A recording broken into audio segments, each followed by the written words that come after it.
apartado A, cuántas competencias el apartado B, cómo se organiza el Estado, ¿verdad? La administración pública paraestatal, la centralizada, todo eso sí lo vimos, ¿verdad? Sí. Ok, entonces, los trabajadores al servicio del Estado se dividen en dos, base y confianza. Artículo 4 de la Ley Federal de los Trabajadores al Servicio del Estado, Paco, por favor. Fíjense que recuerden que esta Ley Federal de los Trabajadores al Servicio del Estado es de 1960. Ubíquense en la lógica del México de 1963, cuando se creó esta ley. Pues, si ustedes ven, ¿en qué México vivíamos? En el México gobernado por un partido que nació del movimiento revolucionario. Recordarán que al mando del general Obregón o al lado del general Obregón pelearon los famosos batallones rojos, de manera que en el México emanado del movimiento revolucionario y en el partido hegemónico que nació de la revolución, se le daba un fuerte impulso al movimiento sindical. Por cuanto hacia el apartado A, incluso el más grande de los tres sectores del partido hegemónico, la CTM, el sector obrero, pues era el más grande de los sectores de ese partido. Y por cuanto hacia los burócratas, se encontraban vinculados los sindicatos en la CNOP, en la Confederación Nacional de Organizaciones Populares. De manera que por el diseño político que tenía el Estado mexicano en los 60, se le daba un fuerte impulso al movimiento sindical. Por una razón muy sencilla, eran muy buenos para votar. Esa es la puritita verdad. De manera entonces que en 1963 se pensó que habría dos trabajadores al servicio del Estado, los de base y los de confianza. ¿Cuáles eran los más? Los de base. En el México de 1963 se diseñó, se pensó, se concibió que deberían ser los más los trabajadores de base y los menos los de confianza. En esa lógica, hoy hemos visto que ha cambiado diametralmente esto. Cada vez más vemos que se crean más y más plazas de confianza y cada vez menos de base. Incluso hay plazas de confianza como los enlaces, ¿no? Que generalmente son de confianza, aunque hay una jurisprudencia que dice que no necesariamente lo son y que son pues puestos, digamos, tabularmente muy pequeños. Sin embargo, insisto, en 1963 se pensó que los más deberían ser de base y los menos de confianza. De manera que a quienes había que elegir, si nomás había de dos sopas, base y confianza. Artículo 4, ¿lo tienes, Paco? Sí, señor. Por favor. Artículo 4. Los trabajadores se dividen en dos grupos, de confianza y de base. De confianza y de base. Nomás hay de dos sopas. Esos son los tipos de nombramiento. Ahorita vamos a ver las modalidades del nombramiento, porque la gente confunde la base con el nombramiento definitivo, ¿no? Cuando te dicen, ya me dieron mi base, mi LIC, a lo que están refiriendo es que tienen un nombramiento definitivo en una plaza de base. Pero bueno, de manera que a quienes había que definir. Si los más eran los de base y los menos los de confianza, había que definir a los de confianza, porque se supone que eran los menos. Entonces, si tú definías a los de confianza, pues todos los demás eran de base. Artículo 123, apartado B, fracción 14. Fíjense qué dice la Constitución. De una vez búscatelo, Paco. La ley determinará los cargos que serán de confianza. Punto y seguido. Quienes los desempeñen tendrán derecho a las medidas de protección al salario y a las cuestiones vinculadas con la seguridad social. La primera pregunta que se deben hacer ustedes es, ¿qué ley? ¿Qué ley es la que definirá qué cargos serán de confianza? ¿Ya tienes el artículo 123, apartado B, fracción 14, Paco? Sí, señor. Adelante, por favor. La ley determinará los cargos que serán considerados de confianza.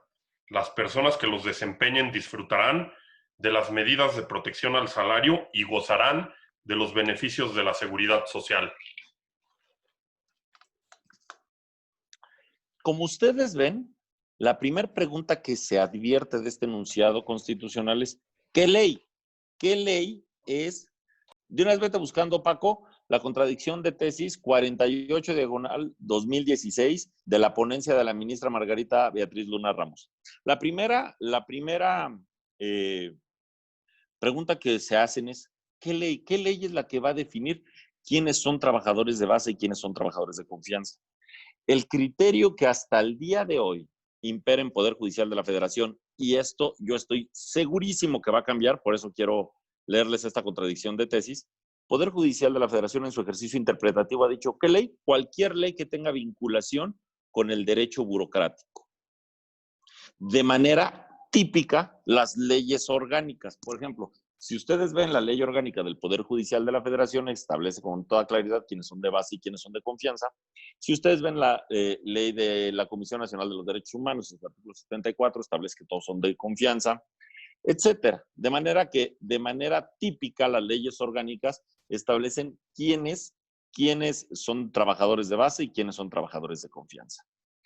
Ahora, si no entras en una ley orgánica que de manera específica señale este catálogo, entonces entras al catálogo genérico que establece el artículo 5 de la Ley Federal de los Trabajadores al Servicio del Estado. Me dices, Paco, cuando encuentras la contradicción de tesis que te estoy señalando. Aquí la tengo a la mano, señor. Fíjense, ¿por qué les digo que va a cambiar la interpretación? Aquí se analizó una norma municipal, pero el argumento interpretativo jala para todo, ¿eh? ¿Qué es lo que dijo la Corte? Dice la Corte en esa contradicción de tesis, ahorita la va a leer Paco. Dice, miren, no importa lo que diga una norma local respecto a que si eres trabajador de base o de confianza.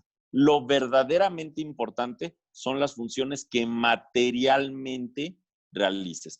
Recordarán ustedes que esta interpretación tuvo su génesis en una contradicción de tesis donde la Corte resolvió que no importaba lo que dijera tu nombramiento, sino las funciones que materialmente realizabas. Esa fue la génesis de esa interpretación. Después, con esta que les digo, que ha sido el criterio imperante en Poder Judicial, o sea, no importa qué ley es la que va a definir si eres trabajador de base o confianza, y se decía, cualquier ley que tenga vinculación con el derecho burocrático, ¿no? Y ahora en esta interpretación, la Corte lleva la interpretación en el siguiente sentido. No importa lo que diga una norma local, lo que importa son las funciones que materialmente realizas para saber si eres trabajador de base o confianza. Este argumento interpretativo es perfectamente válido en cualquier cuerpo normativo. Échatelo, Paco, por favor. Sí, señor. Trabajadores de confianza al servicio de los estados y municipios de la República Mexicana. Para determinar si tienen esa categoría, es indispensable comprobar la naturaleza de las funciones que desarrollan, independientemente de que alguna disposición normativa les atribuya un cargo o función con ese carácter. Las leyes estatales que regulan las relaciones laborales entre los trabajadores y los titulares de las dependencias estatales y municipales describen diversos puestos y funciones a los que se les asigna la calidad de confianza. Sin embargo, si alguna ley, reglamento o cualquier otra disposición normativa de carácter general atribuye a un cargo o función la calidad excepcional referida, como acontece con la mayor parte de las legislaciones laborales de los estados de la República Mexicana, ello no es determinante para concluir que se trata de un trabajador de confianza, pues no debe perderse de vista que al constituir una presunción admite prueba en contrario y al ser aplicable sobre todo a los hechos jurídicos, deben encontrarse plenamente demostrados, esto es, lo relativo a las actividades desplegadas por el trabajador, pues sólo así el hecho presumido se tendrá por cierto, lo cual es coherente con el carácter protector de las leyes laborales hacia el trabajador, quien es la parte débil de la relación laboral.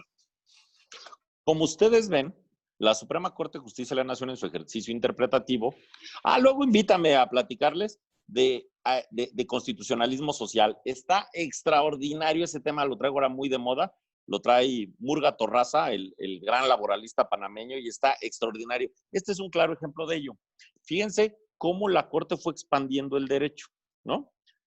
¿Qué nos dice la Corte? Primero empezó diciendo, no importa lo que diga tu nombramiento. Y luego dice la Corte, no importa lo que diga una disposición normativa local, lo importante es la función que materialmente desempeñes. Todos nosotros que estamos vinculados con el derecho al trabajo, cuando nos ha tocado ver algún asunto burocrático, sabemos que la litis generalmente se centra en determinar la naturaleza de las funciones que realizaba materialmente el trabajador. Es decir, si desempeñaba funciones de base o de confianza, bien sea que te estén demandando la basificación o bien sea que alegue que fue separado ilegalmente del empleo en la lógica que fue tratado como si fuese un trabajador de confianza cuando él materialmente desempeñaba una función de base. De manera que generalmente la litis en derecho burocrático se centra en determinar la calidad de las funciones, si las funciones eran materialmente de base o materialmente de confianza. Esa es la razón, fíjense, por la que cuando los titulares de las dependencias de la administración pública centralizada se llevan a alguien a trabajar a las diversas dependencias y pues ahí les dan una chambilla y luego se enojan con ellos. Es bien común, este ejemplo es bien común, mucho más de lo que creen, ¿eh? Yo como presidente y como magistrado de sala, no sé cuántas veces lo vi. Se llevan a una persona a chambear ahí a una dependencia y le dan, pensemos, una jefatura de departamento o una dirección de área o una subdirección, hay una chambilla más o menos, ¿no? Y luego se enojan con ellos y los ponen a sacar copias. Pues les acaban de dar una plaza de base. Porque sacar copias, la función, materialmente, no es de decisión. Ahorita vamos a ver cuáles son los elementos de las categorías de confianza. De manera que, al no poder acreditar en juicio que las funciones que materialmente desempeñaban eran de confianza, pues al no haber de otra sopa más que hay base o confianza en términos del artículo 4, pues es un trabajador de base. Ahorita vamos a ver cómo se dan los nombramientos, ¿no? De manera entonces que luego se te enojan muchísimo. ¿Cómo basificaste a un jefe de departamento? Señor titular, ¿cómo se le ocurre a usted a un jefe de departamento ponerlo a sacar copias? El error es de usted, no de nosotros.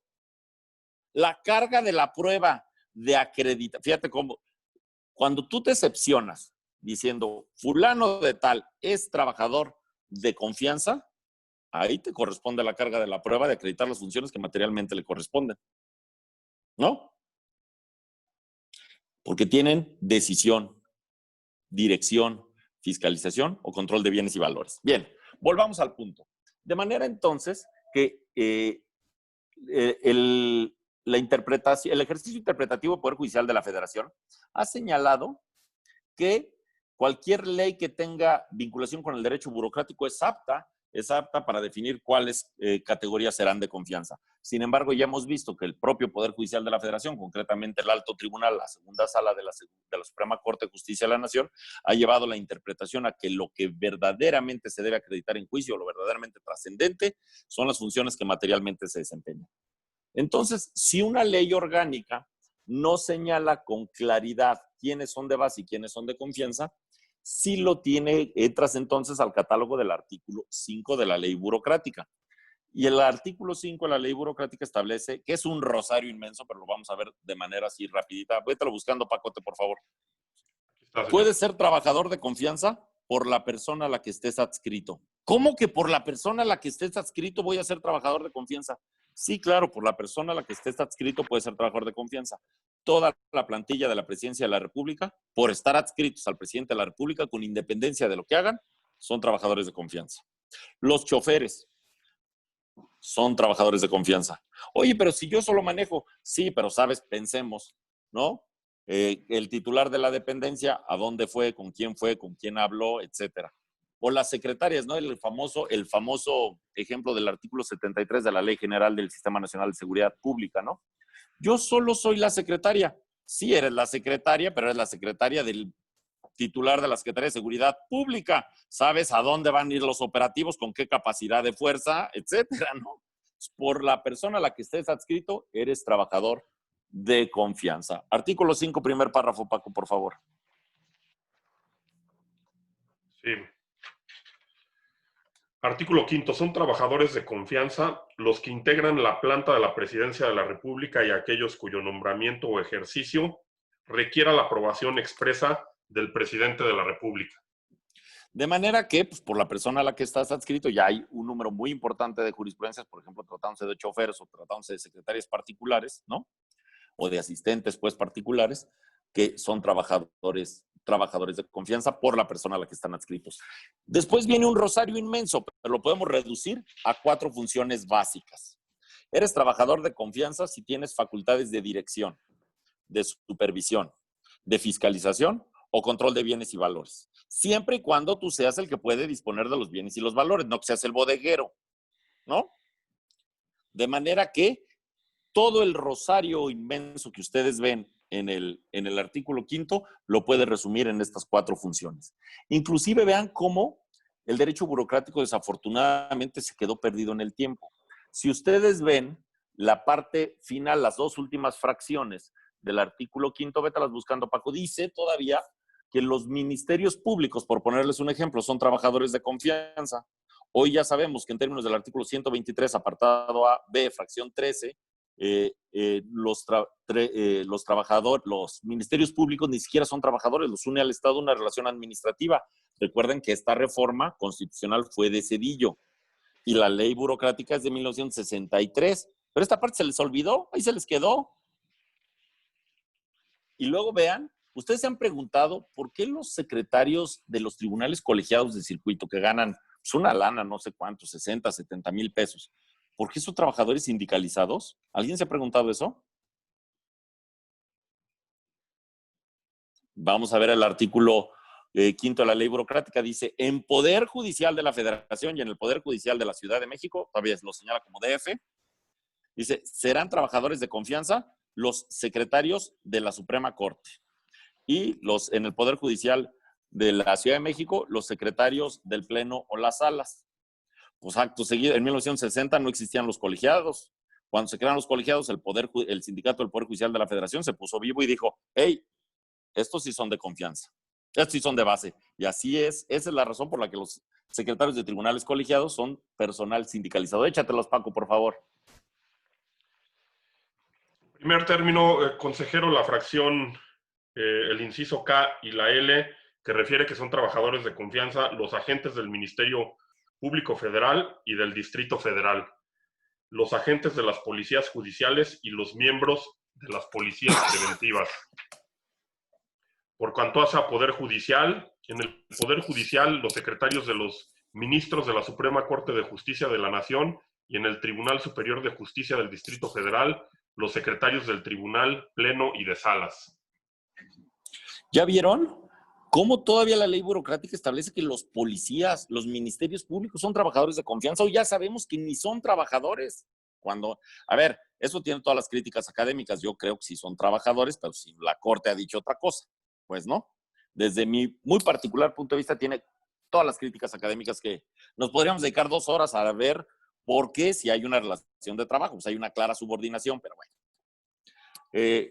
Lo cierto es que el Poder Judicial de la Federación los considera que no los une al Estado un vínculo de trabajo, sino un vínculo administrativo. Y también ya vimos cómo la propia ley burocrática estableció quiénes eran de confianza en Poder Judicial de la Federación. Por eso ahora sabemos los secretarios de tribunal colegiado, de juzgado de distrito, que claramente son mandos medios y que claramente tienen sueldos que corresponderían, por ejemplo, si lo comparásemos a Poder Judicial de la Federación con alguna dependencia de la administración pública centralizada, pues a lo mejor un secretario colegiado andará ganando lo que un director general adjunto bajito, que claramente es un trabajador de confianza y de libre remoción en la administración pública centralizada. Destacado lo anterior, entonces, ¿qué sigue diciendo el artículo 120? El lenguaje constitucional aquí es la clave, ¿eh? Fíjense, esta es la puritita clave. ¿Qué continúa diciendo el artículo 123, apartado B, fracción 14? Dice, la ley establecerá los cargos que serán de confianza. Quienes lo desempeñen tendrán derecho a las cuestiones, a las medidas protectoras del salario y a las cuestiones vinculadas con la seguridad social.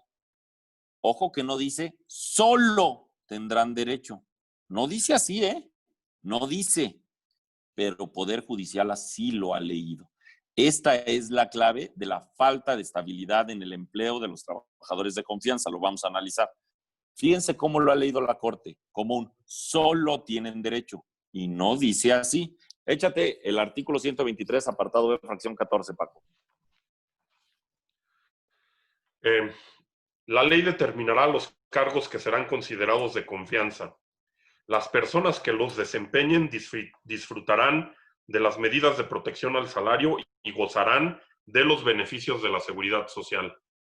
¿Ya vieron? Dice, las personas que los desempeñen tendrán las medidas de protección al salario y las cuestiones vinculadas a la seguridad social, pero no dice solo, ¿verdad que no? Y van a ver cómo Poder Judicial lo ha leído como un solo. De manera que la Suprema Corte de Justicia de la Nación ha considerado una restricción de rango constitucional. La crítica académica que aquí se le hace es, oye, las restricciones constitucionales deben ser expresas, no tácitas. ¿No? Incluso hay una jurisprudencia extraordinaria del ministro Cosío que dice, cuando hay una restricción constitucional expresa, no podrás aplicar una norma convencional. Entonces, Poder Judicial ha leído este enunciado como un solo tienen derecho, y al leerlo como un solo tienen derecho, lo ha considerado una restricción constitucional. Entonces, empezó el argüende, ¿no? Si solo tienen derecho a esto, entonces, ¿a qué sí tienen derecho y a qué no tienen derecho? Búscate, Paco, ahí en mis jurisprudencias.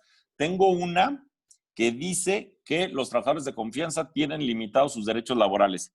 Es que ahora sí estamos a puro control remoto. Yo estoy en el estado de Guanajuato, que vine a ver a mi jefe, que era su santo. Entonces ahora sí andamos a puro control remoto. Aquí la tengo, señor. Entonces empezaron, ¿a qué sí tienen derecho y a qué no tienen derecho? Échatela, Paco, por favor.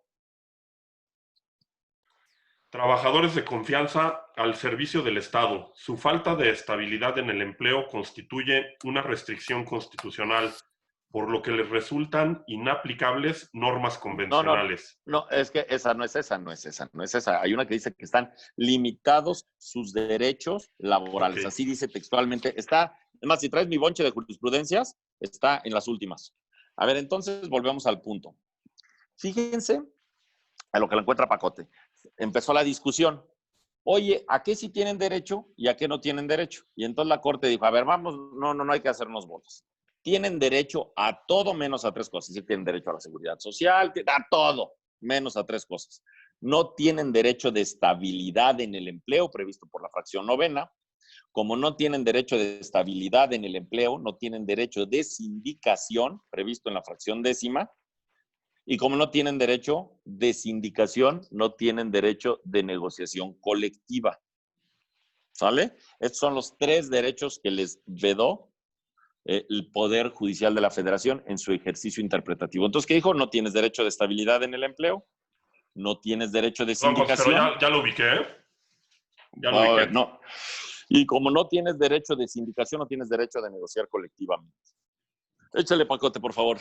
Trabajadores de confianza al servicio del Estado. Están limitados sus derechos laborales en términos de la fracción 14ª del apartado B del artículo 123 constitucional. El artículo 123, apartado B, establece cuáles son los derechos de los dos tipos de trabajadores. A, de base, B, de confianza. Configura además limitaciones a los derechos de los trabajadores de confianza, pues los derechos que otorgan las primeras fracciones del citado apartado básicamente serán aplicables a los trabajadores de base. Es decir, regulan en esencia los derechos de este tipo de trabajadores y no los derechos de los de confianza, ya que claramente la fracción 14ª de este mismo apartado los limita en cuanto a su aplicación íntegra, puesto que pueden disfrutar los trabajadores de confianza solo de las medidas de protección al salario y de seguridad social a que se refieren las fracciones correspondientes de este apartado B, pero no de los demás derechos otorgados a los trabajadores de base, como es la estabilidad o inamovilidad en el empleo, puesto que este derecho expresamente está consignado en la fracción 9ª de este apartado. Como ustedes ven, establece que los derechos de los trabajadores al servicio del estado de confianza tienen limitados sus derechos. Y entonces vamos a empezar a analizar. ¿Qué consideran ustedes? Aquí ruego, por favor, que alguien me ayude. Con el nuevo paradigma de derechos humanos, a propósito de la reforma constitucional de junio del 2011, ¿Es acorde al nuevo modelo de derechos humanos la falta de estabilidad en el empleo de los trabajadores de confianza? ¿Es deseable constitucionalmente que exista esa diferenciación? ¿Serán aplicables las normas convencionales? Por ejemplo, el artículo 73, el artículo 7, apartado D del Protocolo de San Salvador, que establece el derecho de readmisión, lo que nosotros conocemos como reinstalación. ¿Qué pasa? Porque aparte, no sé si les ha pasado a ustedes, pero cuando hablas de falta de estabilidad de los trabajadores al servicio del Estado, de confianza, generalmente te dan razones de hecho, no de derecho.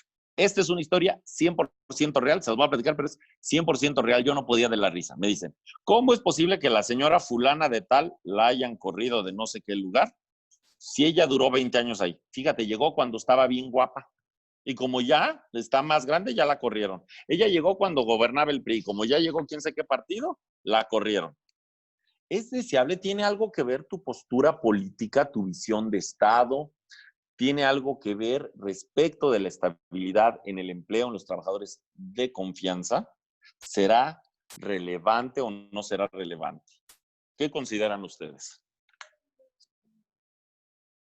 Buenas tardes, señor consejero.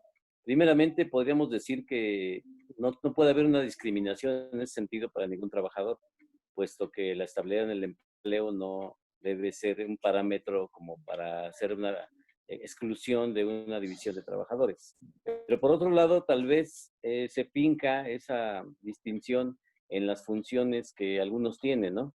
Para mí, la estabilidad en el empleo nada más sería restringida en los altos mandos, en los cargos clave de la administración pública y no para los trabajadores que están en los rangos inferiores de esas posiciones.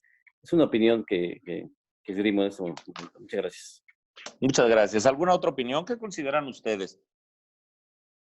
¿Violamos, no sé, el artículo primero, último párrafo de la Constitución, que establece una prohibición de darle un trato discriminatorio a determinadas personas? ¿Qué consideran ustedes? ¿Qué creen ustedes? ¿Se vale, no se vale? Dicen en el rancho, en veces. ¿Qué creen ustedes? ¿Creen que es correcto? No, no es correcto como lo estamos afirmando, ¿no? ¿Alguna otra opinión?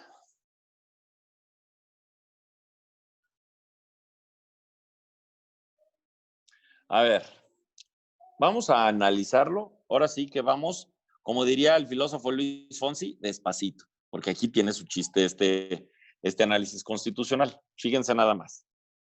¿Qué es lo primero que dijo la Corte?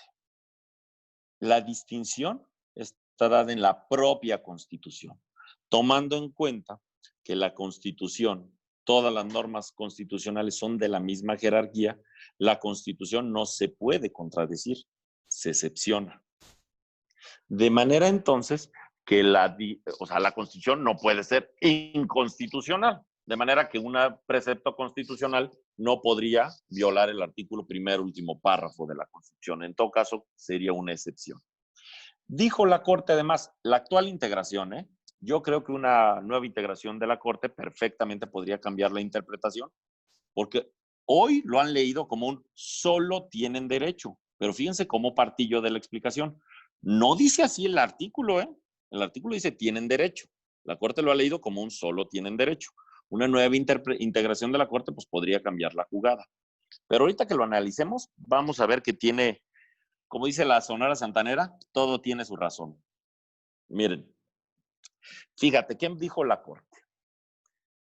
Como es una restricción de rango constitucional, resultan inaplicables las normas convencionales, por tanto no le resulta aplicable el protocolo adicional de San Salvador. Ya tenías esa jurisprudencia, ¿no, Paco? Échatela, por favor. ¿Sí lo tenías? Trabajadores de confianza al servicio del Estado. Su falta de estabilidad en el empleo resulta coherente con el nuevo modelo de constitucionalidad en materia de derechos humanos. La actual integración de la segunda sala de la Suprema Corte de Justicia de la Nación estima que el criterio que ha definido a través de las diversas épocas del Semanario Judicial de la Federación al interpretar la fracción 14ª en relación con la diversa novena del apartado B del artículo 123 de la Constitución Política de los Estados Unidos Mexicanos, en el sentido de que los trabajadores de confianza al servicio del Estado solo disfrutarán de las medidas de protección al salario y gozarán de los beneficios de la seguridad social, resulta acorde con el actual modelo de constitucionalidad en materia de derechos humanos y, por tanto, debe confirmarse, porque sus derechos no se ven limitados, ni se genera un trato desigual respecto de los trabajadores de base sobre el derecho a la estabilidad en el empleo. Lo anterior, porque no fue intención del constituyente permanente otorgar el derecho de inamovilidad en los trabajadores de confianza, pues de haberlo estimado así, lo habría señalado expresamente. De manera que debe considerarse una restricción de rango constitucional que encuentra plena justificación, porque en el sistema jurídico administrativo de nuestro país, los trabajadores de confianza realizan un papel importante en el ejercicio de la función pública del Estado. De ahí que no puede soslayarse que sobre este tipo de servidores públicos descansa la mayor y más importante responsabilidad de la dependencia o entidad del Estado, de acuerdo con las funciones que realizan, nivel y jerarquía, ya sea que la presidan o porque tengan una íntima relación y colaboración con el titular responsable de la función pública, en cuyo caso la remoción libre, lejos de estar prohibida, se justifica en la medida de que constituye la más elemental atribución de los titulares de elegir a su equipo de trabajo a fin de conseguir y garantizar la mayor eficacia y eficiencia del servicio público. Fíjense, vamos a analizar, esta jurisprudencia es la pura clave. De hecho, hay un artículo ahí que me hicieron favor de publicarme donde desmenucé esta jurisprudencia. Pero esta es la pura clave. Vamos a ver todo el panorama y regresamos a esta jurisprudencia porque vale la pena que la analicemos a súper detalle. Esta es la puritita clave del criterio interpretativo que actualmente tiene Poder Judicial de la Federación. Miren, ¿qué han dicho? Dicen, el que exista una diferenciación entre trabajadores de base y trabajadores de confianza al servicio del Estado no puede violar el derecho de igualdad porque la diferencia está dada en la propia Constitución. ¿Ya vieron? Sí, sin duda. Ahora, fíjense. ¿Qué ha dicho? Trabajadores al servicio del Estado, su falta de estabilidad en el empleo no es contraria a la Constitución General de la República. ¿Por qué? Pues porque está dada en la propia Constitución, ¿no? Y ahora sí, vamos a ver esta. Fíjense nada más qué chulada. Esta es la pura clave. Miren, dicen, ojo con lo que les había platicado, la actual integración de la segunda sala. La actual integración ha interpretado de esta manera, perdón, es que me estaba recibiendo un WhatsApp. La actual integración de la segunda sala estima que el criterio que se ha reiterado a través de diversas épocas, ¿no? Al interpretar las fracciones 14 y novena del apartado B, en el sentido que los trabajadores al servicio del Estado solo, ¿ya vieron cómo lo leyó la Corte? Solo disfrutarán de las medidas de protección al salario y gozarán de los beneficios de la seguridad social. Resulta acorde con el actual modelo constitucional en materia de derechos humanos y, por tanto, debe confirmarse. Porque sus derechos no se ven limitados ni genera un trato desigual respecto de los trabajadores de base sobre el derecho a la estabilidad en el empleo. Fíjense lo que dice. Porque no fue la intención del constituyente permanente otorgar el derecho de inamovilidad a los trabajadores de confianza, pues de haberlo estimado así, lo habría señalado expresamente. Aquí hago un paréntesis. La crítica académica que se le hace a esta afirmación es, si les hubieran querido negar el derecho de estabilidad, pues lo hubieran dicho expresamente. Ellos expresamente no pueden tener estabilidad en el empleo, ¿no? Lo que no sucedió, pues, de manera que este ha sido el ejercicio interpretativo que ha dado Poder Judicial de la Federación. Pero esta es la clave. Dice, la interpretación que hizo Poder Judicial es, si el poder reformador de la Constitución hubiera querido darles estabilidad en el empleo, lo hubiera señalado expresamente. De manera que debe considerarse una restricción de rango constitucional que encuentra plena justificación porque en el sistema jurídico administrativo de nuestro país, los trabajadores de confianza realizan un papel importante en el ejercicio de la función pública del Estado. De ahí que no pueda soslayarse que sobre este tipo de servidores públicos descansa la mayor y más importante responsabilidad de la dependencia o entidad. En la primera clase les expliqué la diferencia entre uno y otro. De acuerdo con las funciones que realizan, nivel y jerarquía. Ojo con esto, ya sea porque la presidan o porque tengan una íntima relación y colaboración con el titular responsable de la función pública, en cuyo caso la remoción libre, ojo, lejos de estar prohibida, se justifica en la medida en que constituye la más elemental atribución de los titulares de elegir a su equipo de trabajo. Constituye la más elemental atribución de los titulares de elegir a su equipo de trabajo, a fin de conseguir y garantizar la mayor eficacia y eficiencia en el servicio público. Vamos a ver, ¿qué nos están diciendo?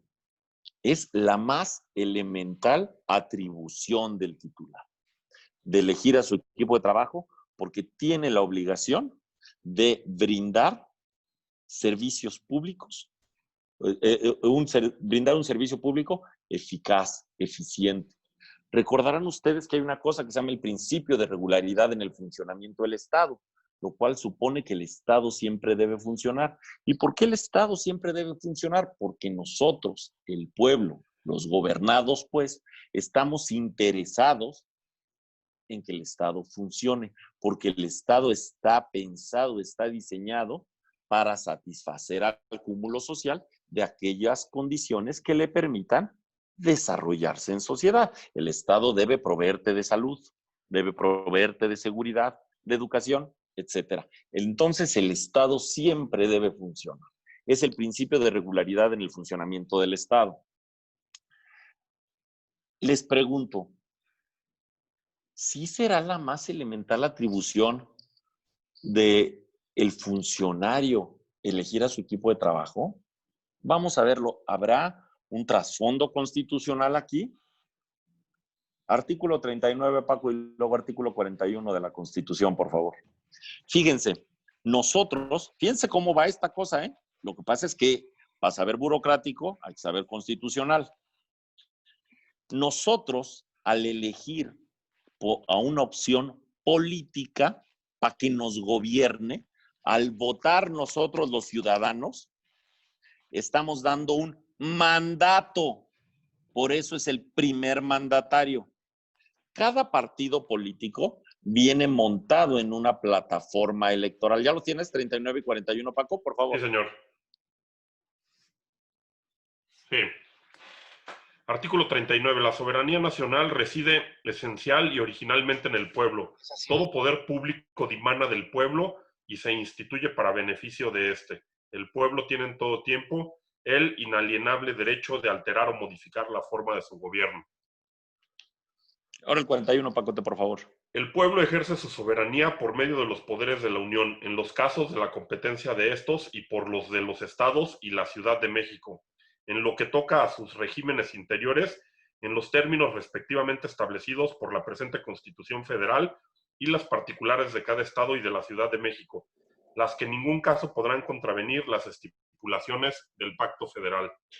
Y luego búscate por ahí, Paco. En el propio 41 establece que nosotros renovamos a nuestras autoridades que las une con el Estado un vínculo electoral, que también ya se los platiqué, a propósito de elecciones libres, auténticas y periódicas. ¿Ya lo tienes? La renovación de los poderes legislativo y ejecutivo se realizará mediante elecciones libres, auténticas y periódicas, conforme a las bases siguientes. Libres, auténticas y periódicas. Nosotros, el pueblo, ejercemos nuestra soberanía a través de los poderes de la Unión, lo establece textualmente nuestra Constitución. De manera entonces que al votar por una opción política, le estamos dando un mandato. Y los partidos políticos, todos vienen montados en una plataforma electoral y en una visión de Estado. hay partidos políticos o candidatos que tienen visiones de Estado de centro, de izquierda o de derecha. Déjenme poner un ejemplo. Si un candidato te ofrece una visión de Estado, pensemos, de izquierda, ¿no? O de derecha, la que les dé su gana, pues. Y por esa opción política votamos, lo que le estamos dando es un mandato, le estamos diciendo, tú, gobernante, tienes que hacer esto. Nosotros, al votar mayoritariamente por una opción política, le estamos dando un mandato, le estamos diciendo, tú tienes que hacer eso, ¿no? Entonces, fíjense, de manera que, permítanme hacer una de laboratorio. Pensemos que hoy gobierna un partido, pensemos, de derecha. De manera que considera adecuado la reducción de impuestos, de manera que los empresarios puedan tener mayores utilidades y ello fomente la inversión, y como consecuencia del fomento a la inversión, se tengan mayores empleos, ¿no? Esa es una postura, digamos, de derecha, así facilita, y consta que me estoy centrando el balón para hacerlo evidente lo laboral, ¿no? Consta que me estoy centrando el balón, ¿no? Y pensemos que mañana votamos por una opción política de izquierda, que considera inadecuado el gasto social, considera adecuado el gasto social, por tanto considera que hay que tener impuestos elevados para que el Estado pueda apoyar, pues pensemos a los adultos mayores o a las madres solteras o a los niños o a lo que considere, pues considera adecuado el gasto social. Y por tanto considera que pues, los generadores de riqueza deben contribuir pues en mayor medida. Consta que dice dos posturas absolutamente exageradas, nada más para un ejemplo académico. Y pensemos que, para no ponerla en el Estado, digamos, federal, vamos a pensar que fuera una entidad federativa. Pensemos que el director general de egresos, o bueno, si quieren la federación, pues, el director general de egresos tiene una visión de Estado de derecha. Es militante, él llegó en una concepción de un gobierno de derecha, apoyado en una plataforma de derecha, y su convicción política es que es inadecuado el gasto social. Pero mañana ganó un partido de izquierda y se le da la instrucción, pague usted, píquele ahí al clic, ¿no?, de la computadora para que se paguen los programas sociales. Y él no quiere hacerlo porque es contrario a su convicción política, que no es deseable, atento al principio de regularidad en el funcionamiento del Estado, que no es deseable que se remueva a ese funcionario y que entre a laborar quien sí comparta esa visión, porque nosotros estamos ejerciendo la soberanía a propósito de las autoridades que elegimos. Recordarán que el Ejecutivo es unipersonal, nomás es uno. El Ejecutivo nomás es el señor presidente, todos los demás nomás le ayudan. Artículo 80 constitucional, por favor, Paco. El Ejecutivo es unipersonal. Todos los demás nomás le ayudan. ¿A hacer qué? A hacer lo que le fue mandatado por nosotros, por el pueblo. ¿Ya lo tienes al 80? Sí, señor. Échelo, por favor. Se deposita el ejercicio del Supremo Poder Ejecutivo de la Unión en un solo individuo, que se denominará presidente de los Estados Unidos mexicanos. El Ejecutivo es unipersonal. De manera entonces que, atento al principio de regularidad en el funcionamiento del Estado, ¿qué no sería deseable que si nosotros, el pueblo, mayoritariamente decidimos que queremos que nos gobierne determinada visión, pues esa visión se lleve en el funcionamiento del Estado? Porque eso es lo que nosotros votamos, ¿eh? Eso es lo que nosotros votamos. De manera que en el derecho burocrático la postura política sí es constitucionalmente relevante. Pero fíjate, además, yo le hago una pregunta al que sea aquí nomás, al que veo de volada. A ver, Vero, a ti es la que te veo luego. Pensemos que tú eres hoy la secretaria de lo que sea, ¿qué te gusta? De trabajo. Y te dicen, a ver, Vero, mira, tú eres la nueva secretaria de trabajo. No más que que estaba en la administración anterior, de otro partido, va a ser tu secretario particular para que te guarde los secretos. Que ya estaba desde la administración anterior, va a ser el director de administración para que maneje la lana, ¿no? De otro partido. Va a ser tu abogado para que te cuide las espaldas. Perdón, ya estaba. ¿Tú lo permitías? Para cómo está la realidad actualmente, obviamente no todos llegan con su nuevo equipo porque se entendería que los demás van a traicionarme. Si tengo ciertos secretos, y menos del partido opositor, ¿no? Permitiría... ¿Pero por qué? Si es un trabajador de confianza, ¿por qué le vamos a vedar su derecho de estabilidad en el empleo? ¿Qué nos está diciendo la Corte? ¿Qué no sé? Acuérdate que el derecho opera con la realidad. En el derecho lo que resolvemos es la realidad. Fíjate. Mira, ve nomás qué chulada lo que dice aquí. La remoción libre, lejos de estar prohibida, se justifica en la medida que constituye el más elemental atribución de los titulares de elegir a su equipo de trabajo, a fin de conseguir y garantizar la mayor eficacia y eficiencia en el servicio público. Si tú tienes allá al jurídico que no te hace caso, por más que le dices, remuévelo, pon a quien se haga caso, porque si no, el Estado no está realizando de manera eficiente su función. Esto no pasa en el apartado A. Si en el apartado A llega un mesero y te dice, es que yo le voy al PRI o le voy al PAN, tú le dices, no importa, tráigase una botella de Bacardi, que es para lo que está usted aquí, ¿no? La lógica con la que opera el apartado A es que el patrón, por regla general, tiene una finalidad de lucro. El Estado no. El Estado está para garantizar al cúmulo social, ¿no?, los satisfactores que le permitan desarrollarse en sociedad. Te pongo este ejemplo, ¿no? Imagínate que tú eres la gobernadora y tú dices en tu plataforma, yo voy a entregar una tarjeta que les dé una lana a los estudiantes, pensemos. Y el pelado que materialmente le tiene que picar clic a la computadora para llenar de dinero esas tarjetas, no lo hace. Está no funcionando el Estado y las consecuencias. Lo que pasa es que se nos ocurre cada cosa y aquí en México llevamos las cosas al extremo, agarras y pelas parejito a todos, ¿no? Pero si te fijas, tiene una razón suficientemente válida. Yo te pregunto, si fueras tú la rectora de la UNAM, ¿dejabas que te pusieran a tu particular?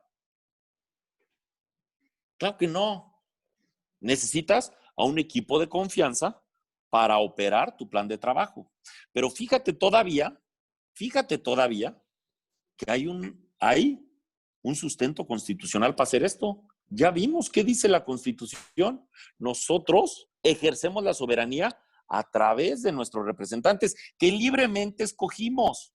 Mayoritariamente, el pueblo vota por una opción política y esa opción política pues tiene una visión de Estado. Aquí sí es relevante la visión de Estado del funcionario en particular. Aquí sí es relevante. Claro que fíjense que luego nos dimos cuenta y que dijimos, híjole, la verdad es que lo que está pasando es que estamos corriendo a los que saben chambear, ¿no? Y estás perdiendo la experiencia. Entonces les dimos una estabilidad modulada en el empleo y creamos una cosa que se llamó el servicio profesional de carrera. Y el artículo 10º, fracción 10ª, alguien ayúdeme, por favor, a buscar una jurisprudencia, búsquenmela, por favor, donde se interpreta el artículo 10º, fracción 10ª de la Ley Federal del Servicio Profesional de Carrera. ¿Y por qué se dijo que se tenía una estabilidad modulada en el empleo? Porque decía que si eras, digamos, removido ilegalmente de tu empleo y para formar parte del servicio profesional de carrera tenías que ser de jefe de departamento a director general. Esas eran las únicas categorías que podían entrar. Es decir, si tú abajo de jefe de departamento, pues no podías ser un enlace y entrar al servicio profesional de carrera, pero tampoco podías tener un nivel superior a director general. Es decir, no podías ser coordinador general, jefe de unidad, no podrías ser oficial mayor, no podrías ser subsecretario, pues ni mucho menos secretario, ¿no? Es decir, de jefe de departamento a director general. ¿Para qué se pensó esto? Para, oye, los que saben, que no se nos estén saliendo, ¿no? Que no los corran, no más porque necesitan ahora que quién sabe quién que jaló en la campaña, pues tenga una chamba, ¿no? Porque son, digamos, los que hacen que el Estado funcione. Entonces, para participar, si quieren otro día también me invitan y vemos esto a súper detalle, los que participan en el servicio profesional de carrera, pues tienen que llevar una serie de evaluaciones, una serie de cursos y eso les da una estabilidad modulada en el empleo. ¿Por qué se dice que tiene una estabilidad modulada en el empleo? porque fíjense nomás qué chulada de maíz prieto. Espérenme, es que, miren, les voy a presumir, es mi mamá, y si no le contesto a mi mamá, ahí sí me regañan, espérenme. Denme un segundo.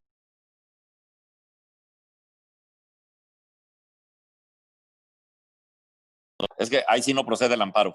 Si no le contesto, me marca 300 veces, ¿no?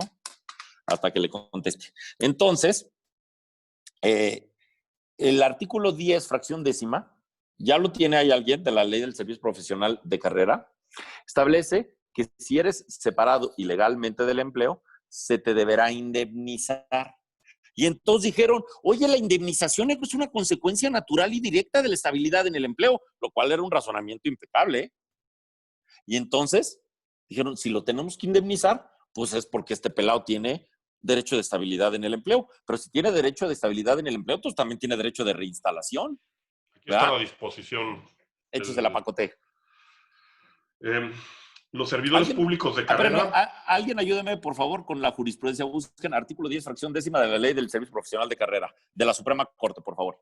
Échatela, Paco, por favor. Artículo 10. Los servidores públicos de carrera tendrán los siguientes derechos. Fracción décima. Recibir una indemnización en los términos de ley cuando se ha despedido injustificadamente. Entonces dijeron, oye, si lo van a indemnizar y se habla de un despido injustificado, si no habíamos dicho que los trabajadores de confianza son de libre remoción o de libre designación, que es exactamente lo mismo, nomás unos autores le dicen libre remoción y otros le dicen libre designación. Entonces, si los vamos a indemnizar, pues es una consecuencia natural y directa de que tengan estabilidad en el empleo. Si tiene estabilidad en el empleo, entonces también los podemos reinstalar. Y ahí se fue el primer circuito. El pleno de circuito del primer circuito, dijeron, no, tienen derecho de estabilidad. Y entonces la Corte puso la pata dura y dijo, no, espérense, ¿cuál derecho de estabilidad en el empleo? Aquí está la jurisprudencia. El artículo 14, el artículo 123, apartado B, fracción 14, es categórico en decir que no tiene. Échatelo, Paco, por favor. ¿Perdón? Échate la jurisprudencia, por favor. Ok. Trabajadores de confianza al servicio del Estado pertenecientes al servicio profesional de carrera en la Administración Pública Federal. La indemnización prevista en el artículo 10, fracción décima de la ley relativa, comprende el pago de 3 meses de sueldo y 20 días de salario por cada año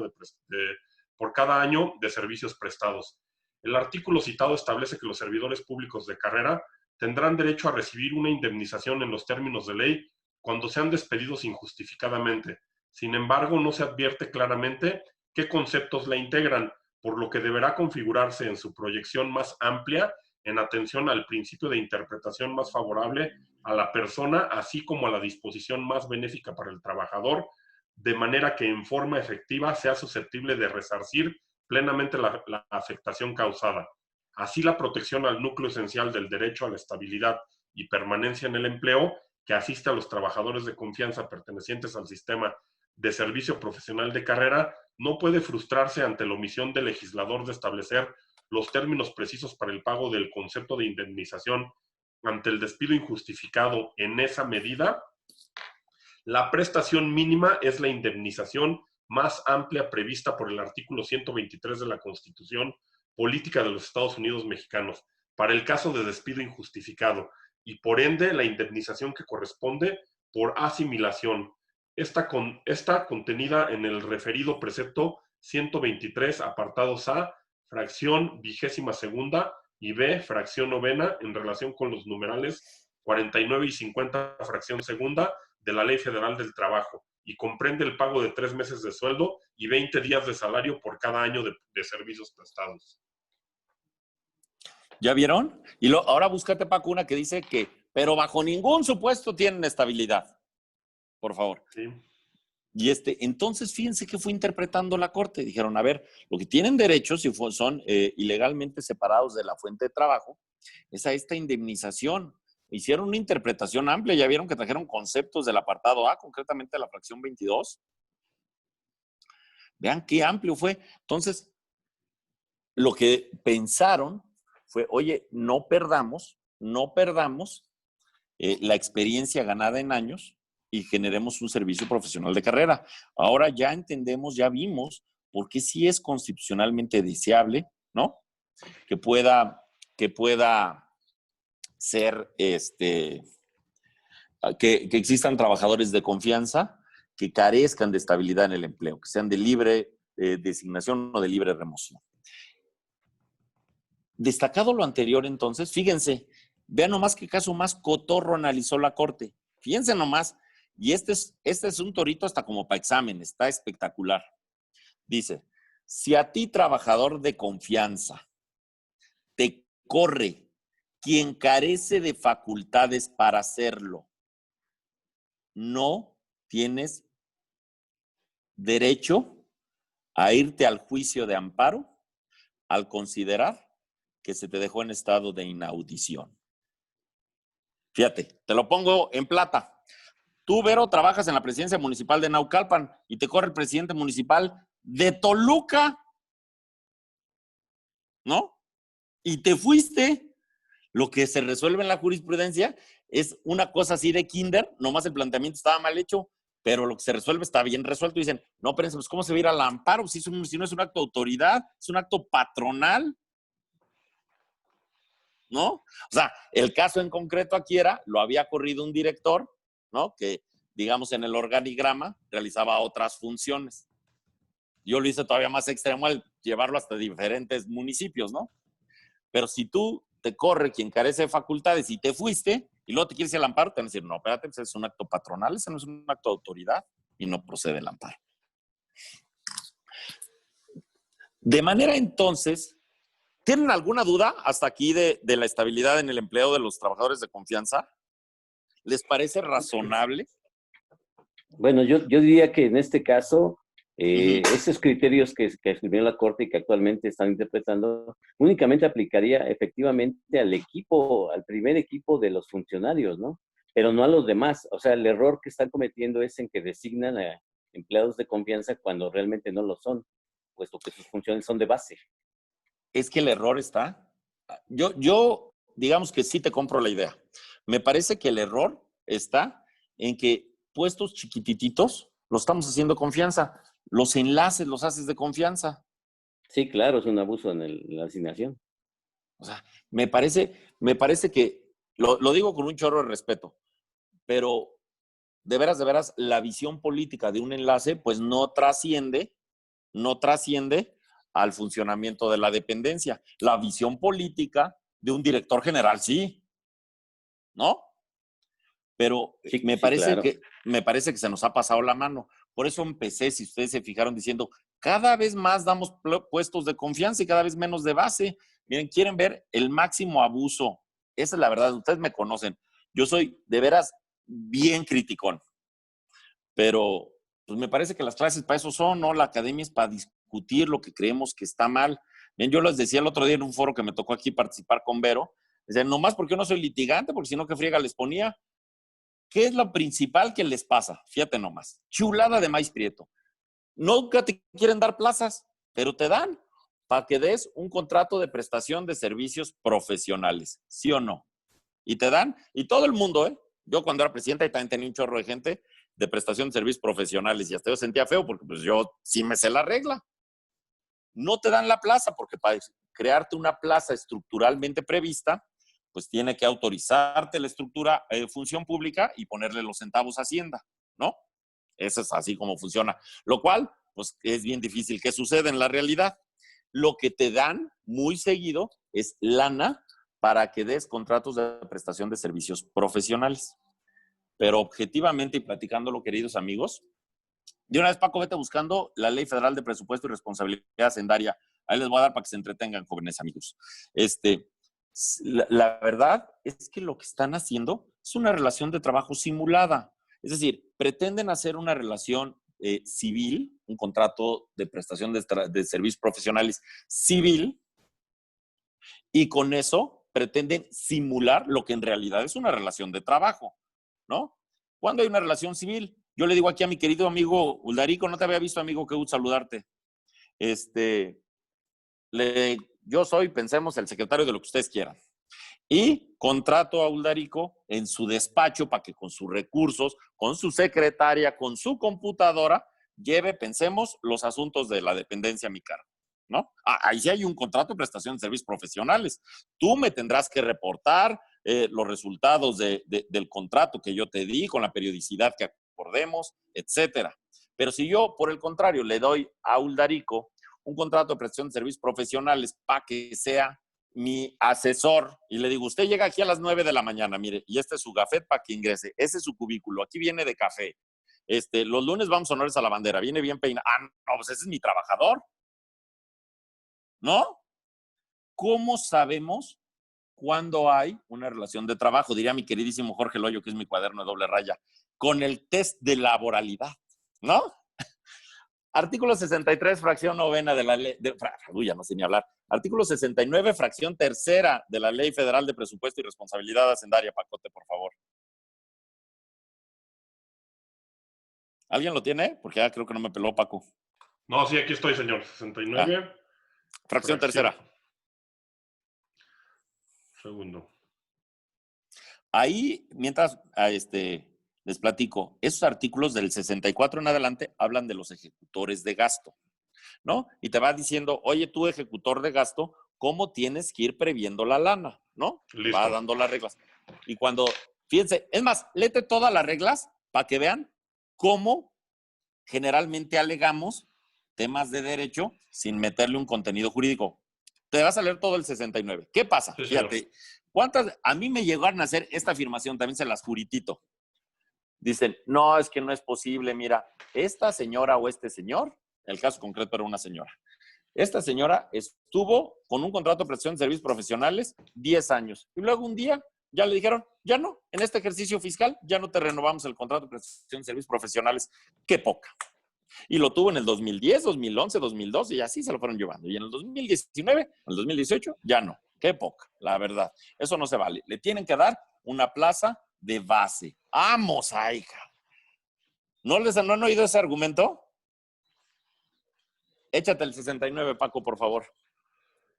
Los ejecutores de gasto podrán celebrar contratos de prestación de servicios profesionales por honorarios con personas físicas con cargo al presupuesto de servicios personales, únicamente cuando se reúnan los siguientes requisitos. Ojo, solo, únicamente, exclusivamente cuando se reúna lo siguiente. Los recursos destinados a celebrar tales contratos deberán estar expresamente previstos para tal efecto en sus respectivos presupuestos autorizados de servicios personales. Espérame, hasta ahí. No pueden dejar de estar presupuestalmente previstos. Ojo, artículo 126 de la Constitución, no puede realizarse pago alguno que no esté presupuestalmente previsto o señalado en ley posterior. Es decir, tiene que haber una previsión presupuestal. Recuerden que en el derecho burocrático, como se los platiqué desde la primera clase, digamos, la piedra en la que todo gira o el polo en el que todo gira es el presupuesto. Por eso la jurisprudencia esta de la situación real, ahorita si quieren la vemos a detalle, para que la recuerden, se las platiqué la vez pasada, pero si es necesario nos regresamos. Porque cuando habla de la situación real, a lo que se refiere es pues, a los centavos, ¿no? Entonces, tiene que estar presupuestalmente previsto. Para poder firmar un contrato de prestación de servicios profesionales, tiene que estar primero presupuestalmente previsto. ¿Cómo? Esa es la siguiente fracción. ¿Cómo son los presupuestos? Pues son anuales, ¿no? El presupuesto 2018, pues nomás tiene vigencia en el 2018, el 2017 nomás en el 2017, el 2020 en el 2020. Échele, Paco, por favor. Los contratos no podrán exceder la vigencia anual de cada presupuesto de egresos. ¿Por qué? ¿Por qué no pueden exceder? Pues porque los presupuestos solo tienen vigencia anual. Tú puedes ser que en el año 2018 tengas lana para determinada cosa, ¿no? Tengas $1,000,000, por decirte una cantidad, para tener contratos de prestación de servicios profesionales. Y en el siguiente año, por la razón que sea, ya no te lo ponen. Pensemos un año como el que vivimos en la actualidad, ¿no? ¿Quién se hubiera esperado esta cosa terrible que nos sucedió a todos del coronavirus? Pues yo creo que muy pocos. Yo, la verdad, no me la esperaba. Es más, vi a inicios de año una película que se llama Pandemia. Si no la han visto, véanla. Y yo dije, ay, por Dios, qué exagerados. Hoy en 15 días los laboratorios te encuentran la solución a lo que sea, ¿no? Para que vean cómo la realidad siempre supera la ficción. Y de manera que los presupuestos solo son anuales. Tú no puedes dar un contrato de prestación de servicios profesionales multianual. Ponía el ejemplo del presupuesto del 2020, porque hoy al tener que digamos, reorientar el gasto público, ¿no? Es muy probable que el año que entra digas, oye, pues advertimos, por poner un ejemplo, se me está ocurriendo nomás así del laboratorio, necesitamos reorientar el presupuesto y tener más hospitales, pensemos. Entonces, vamos a quitar la prestación de servicios profesionales para reorientar el gasto público para lo que ustedes consideren, ¿no? Entonces, tuviste lana en todos los años anteriores, pero en este ya no te lo pusieron en el presupuesto. Ya no puedes. Tú no puedes dar un contrato de prestación de servicios profesionales multianual, ¿no? Está sujeto al presupuesto, que el presupuesto es anual. Y ojo con esta, miren, este es el mero truco del almendruco. Échele, Paco, la fracción tercera. La persona que se contrate no deberá realizar actividades o funciones equivalentes a las que desempeñe el personal que ocupe una plaza presupuestaria, salvo las excepciones que se prevean en el reglamento. Y la verdad, de las verdades que generalmente te dan la plaza para que sea tu secretaria, para que sea el de, ¿no? Plazas o funciones que le corresponderían a una plaza presupuestaria. Bien. Ese me parece que es un dato cotorro que luego vale la pena que lo traigan en el radar. Vale la pena también que vean el reglamento, ¿eh? Adelante. De manera entonces que, como se ve, en el derecho burocrático, pues sí rigen otras reglas. Ya les había platicado, les platiqué la vez pasada sobre las características del nombramiento, o no, les dije que es un nombramiento o no. No. Pues fíjense, ya les ando alegando de otras cosas. Estoy hablándoles de la Z y no hemos pasado por la A. Fíjense que seguro sí se los dije, cuando hago las diferencias entre el apartado A y el B, seguro los digo. Sí nos lo dijo. Cuando les decía yo que el documento que vincula a un patrón y a un trabajador en el apartado A es el contrato de trabajo, que digamos que grandes rasgos, ¿no? Claro, tiene otras características específicas, pero podríamos considerar que es un contrato conmutativo y sinalagmático, es decir, las partes se dan contraprestaciones recíprocas, ¿no? Con todas las críticas académicas, ¿no? Ya ves cómo le fue al pobre de Jules Ripert cuando se le ocurrió andar definiendo el contrato colectivo de trabajo, ¿no? Pero bueno, pero el nombramiento no es un contrato de trabajo. Decíamos que es un acto condición, según lo definió la Corte. Y es un acto condición primero porque es un acto jurídico, es decir, entraña la manifestación extrínseca de la voluntad estadual, ¿no? El Estado te nombra, ¿no? Y es un acto condición porque la voluntad del sujeto nombrado se encuentra supeditado al marco normativo que regula la relación. Decíamos que los derechos y las obligaciones de los trabajadores burócratas siempre están contenidos en una norma, siempre, siempre, siemprísimo, ¿no? Si tú eres, pensemos, el director general del jurídico de la Secretaría de Gobernación o lo que quieras, pues tus derechos y tus obligaciones van a estar contenidos en una norma. Bien. Destacado lo anterior, entonces, ya que vimos que los trabajadores de confianza, oye, ¿cuánto llevo? ¿A qué hora tengo que acabar, Pues no, es que siempre me pasa, siempre me pasa lo mismo. No se preocupe. Siempre me termino echando un rollo. Así que no se preocupe. Pero si usted quiere poner un término, pues puede ser a las 9:30, pero no hay un límite ahorita en esta clase. Órale, pues. Adelante. Es que dicen que, ¿cómo se llama? Que la atención se acaba cuando te cansas, ¿no? Ya empiezas a cotorrear. Pero lo que ustedes digan. Entonces, ya sabíamos que los trabajadores de confianza, pues parece que sí hay una razón constitucionalmente válida para que no tengan estabilidad en el empleo. Yo bien coincido con nuestro compañero que nos acaba de decir, oye, nomás que ya se nos pasó la mano, ¿no? Ya todas las plazas son de confianza, hasta las chiquititas, ¿no? En eso yo creo que sí tiene toda la razón. Si ustedes ven cómo estaba el diseño, ¿no? Pues el diseño era, o sea, objetivamente, vamos a meternos un poquito hasta criticar. Si ven ustedes el decreto de austeridad que emitió el señor presidente de la República el 23 de abril de este año, a propósito del tema de pandemia, cuando habla de altos funcionarios, ya considera también a los jefes de departamento, a los subdirectores. Pues los subdirectores, la verdad es que tienen remuneraciones bastante modestas, ¿no? Como para todavía... Bueno. Si quieren, analizamos jurídicamente ese decreto, porque ese decreto está como para dar clases solito, está espectacularmente bueno para analizarlo desde el punto de vista constitucional. Porque, bueno, si quieren lo analizamos con gusto, pero regreso al punto. Yo sí creo que hay una razón constitucionalmente válida si lo analizas a detalle, y si tú te pones en los zapatos, Paco, de una vez búscate el artículo 10C de la Constitución de la Ciudad de México, por favor. Si tú te pones en los zapatos del titular de la dependencia, claro que quieres al equipo de trabajo que juegue en tu cancha, eso es natural. Por eso, el argumento que hace la Suprema Corte es bastante razonable si lo ves, digamos, con cierta lejanía y dices, oye, pues parece que es cierto, ¿no? Parece que tiene razón. Bien dice nuestro compañero, oye, pero ¿y los puestos chiquititos se nos ha pasado la mano? Sin duda. ¿Esta interpretación con una nueva integración de la Corte podría cambiar? Sí, porque la Constitución no dice textualmente solo tienen derecho, lo que dice es tienen derecho. Miren ustedes, recordarán que el piso mínimo de derechos es la Constitución. Tú le puedes dar más derechos en otras normas. La Constitución de la Ciudad de México, si mal no recuerdo, pero no recuerdo mal, establece que las personas, dice, fíjate, las personas tienen derecho de sindicación y que tienen derecho a que se les indemnice en caso de que sean separados, lo cual es una gran idea, la verdad es una gran idea. Nomás haciéndole al abogado del diablo.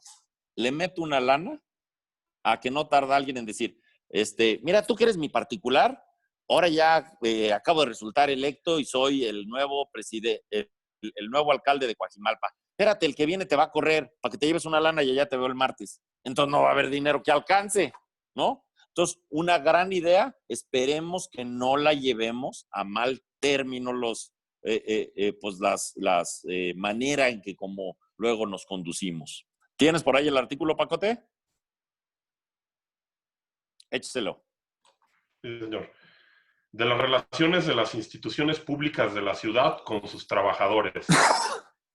Las personas trabajadoras que presten sus servicios en los poderes legislativo, ejecutivo y judicial de la Ciudad de México, en los organismos autónomos y en las alcaldías, tienen derecho a la plena libertad de asociación sindical, tanto en sindicatos como en federaciones, según convenga sus intereses en el marco de un modelo democrático que permite el pleno ejercicio de los derechos y el cumplimiento de las obligaciones en la materia. Se garantizará el voto libre, universal y secreto para la elección de los dirigentes sindicales y de los representantes y delegados en los términos que fije esta ley. Se garantiza el derecho de huelga en los términos previstos por la ley. Las personas trabajadoras gozarán de los derechos establecidos en los contratos colectivos y condiciones generales de trabajo, mismos que no podrán ser menores que los reconocidos por esta Constitución. El principio de bilateralidad regirá en las negociaciones de las condiciones de trabajo, prevaleciendo los criterios de pluralidad y respeto de las minorías. La administración de los contratos colectivos se hará por el conjunto de las representaciones sindicales en razón de la proporción de sus trabajadores en los términos fijados por la ley. Las autoridades garantizarán que en las relaciones de trabajo no existan formas de simulación y contratación precaria que tiendan a desvirtuar la existencia, naturaleza y duración de las mismas. Los empleados de confianza disfrutarán de las medidas de protección al salario y gozarán de los beneficios de la seguridad social. En caso de despido injustificado, tendrán derecho a una indemnización de 3 meses de salario más 20 días de salario por cada año de servicio prestado. Esa es la base quinta. Como ven, pues es una buena idea, ¿no? Bueno, desde mi óptica es una muy buena idea. No más que si la llevamos mal, no va a haber lana que alcance. O sea, una cosa es que yo te separe del empleo, aunque seas trabajador de confianza, y te indemnice. Y otra que le encuentre en la vuelta, ¿no? Para que ya te vas conmigo la otra semana. No, espérate que te den tu lana. No va a haber dinero que alcance. Esa es la verdad. Bien. De manera entonces que a qué sí tienen derecho y a qué no tienen derecho. No tienen derecho de estabilidad en el empleo. No tienen derecho de sindicación. Ese es el término correcto, ¿no? La consecuencia del derecho de sindicación es la sindicalización. Aquel que se sindicalice será un gran sindicalizador. Y como no tienen derecho de sindicación, no tienen derecho de negociación colectiva. ¿Quién sí tiene derecho de estabilidad en el empleo, por tanto de sindicación y por tanto de negociación colectiva, los trabajadores de base. A ver. Fíjense, por ejemplo, está bien cotorra esta jurisprudencia, qué bueno que me la encontré ahorita para enseñárselas. Ya ven que establece respecto de la estabilidad en el empleo, échate la fracción novena del 123, apartado B, pacote, que en caso de haber supresión de plazas, los trabajadores de base tienen derecho a que se les dé un equivalente. Pues en caso de los trabajadores de confianza, no, porque pues, al no tener estabilidad en el empleo, puede suprimirle la plaza y no tienen derecho, pues más que a nada, ¿no? Fíjense que los trabajadores de confianza en la época de Zedillo no se les dejó, digamos, desprotegidos. Se les daba el famoso SEXE y el seguro de separación individualizado que lo manejaba MedLife y que ya en esta actual administración ya no se da. Y que era bastante bueno porque fomentaba el ahorro. Es decir, el trabajador de confianza ponía determinada cantidad y el Estado ponía una equivalente hasta un tope máximo del 10%.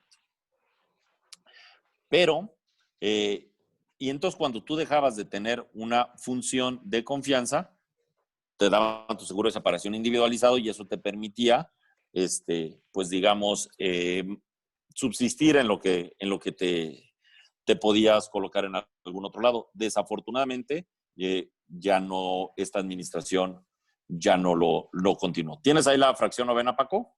Sí, señor. Por favor.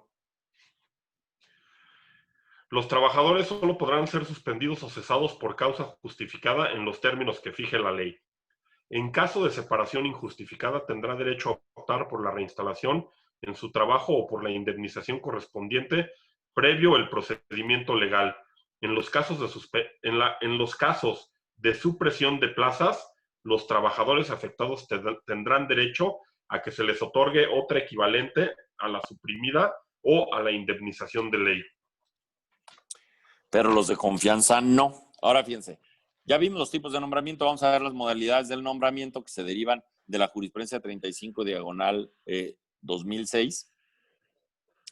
Fíjense, está bien claro este tema, porque todo el mundo confunde los nombramientos, todo el mundo, ¿no?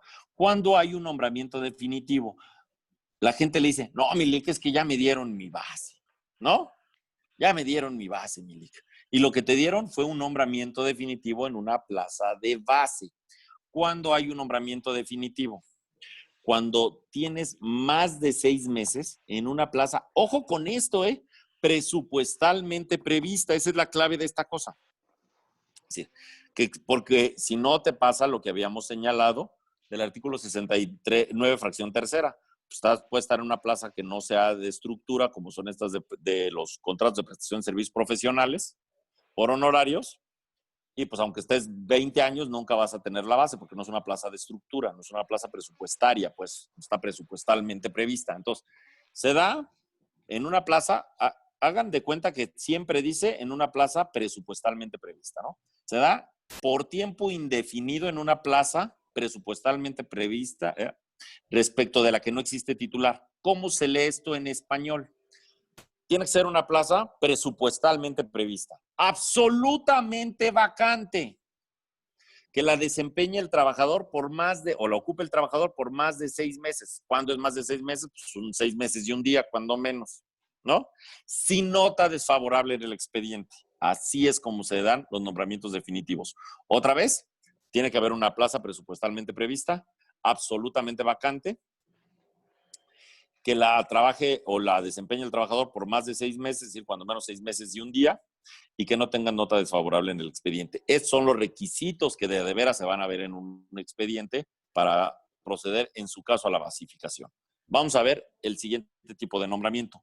Cuando eres interino, fíjense, se da por un plazo de hasta 6 meses para cubrir una vacante definitiva o temporal. ¿Por qué el interino se da hasta por 6 meses? Porque si la vacante es definitiva y la trabajas más de 6 meses, pues tu nombramiento debe ser definitivo. Si tú tienes una vacante provisional y la trabajas por más de 6 meses, pues tienes una vacante temporal, perdónenme, y la trabajas por más de 6 meses, tu nombramiento es provisional. ¿Sí agarraron la onda? ¿Cuándo eres provisional? Se expide para cubrir una plaza vacante temporal mayor a 6 meses. respecto a una plaza que tiene titular. Les platico. Yo fui secretario general de la sección 8 del Sindicato de Trabajadores del Poder Judicial de la Federación y por tanto tuve licencia sindical. Cuando estuve comisionado al sindicato, pues yo era el titular de mi plaza, pero estuve determinados años con licencia sindical.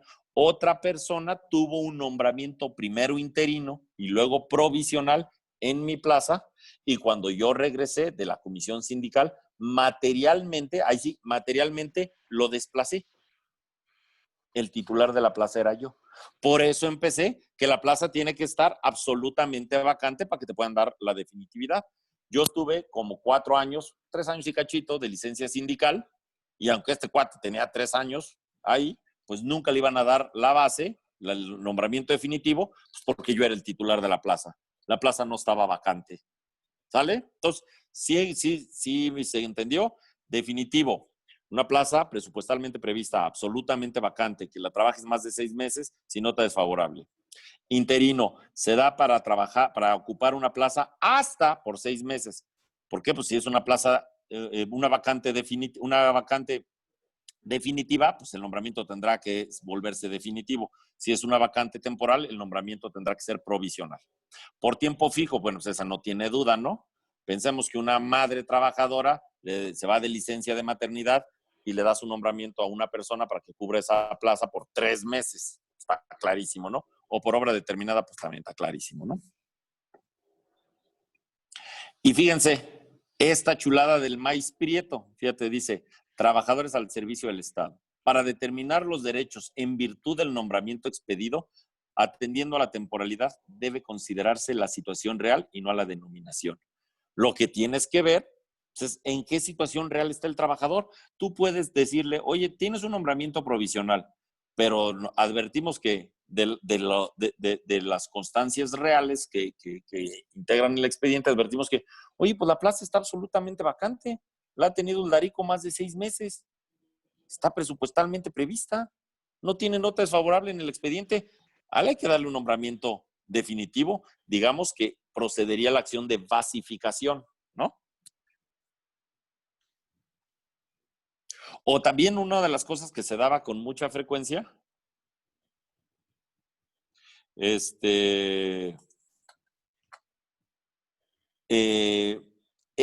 te daban el nombramiento por 5 meses y 28 días, y luego te dejaban 4 días afuera, y luego te lo volvían a dar, y luego te lo quitaban por un día. Dijeron, no, pues ahí lo que hay es que este cuate siempre ha estado chambeando, le estás corteando, nomás para no darle el nombramiento definitivo. Y de ahí la génesis de esta jurisprudencia. Y vean incluso esta. Esta también se utiliza para cuando se considera que son trabajadores con una relación simulada de prestación de servicios profesionales.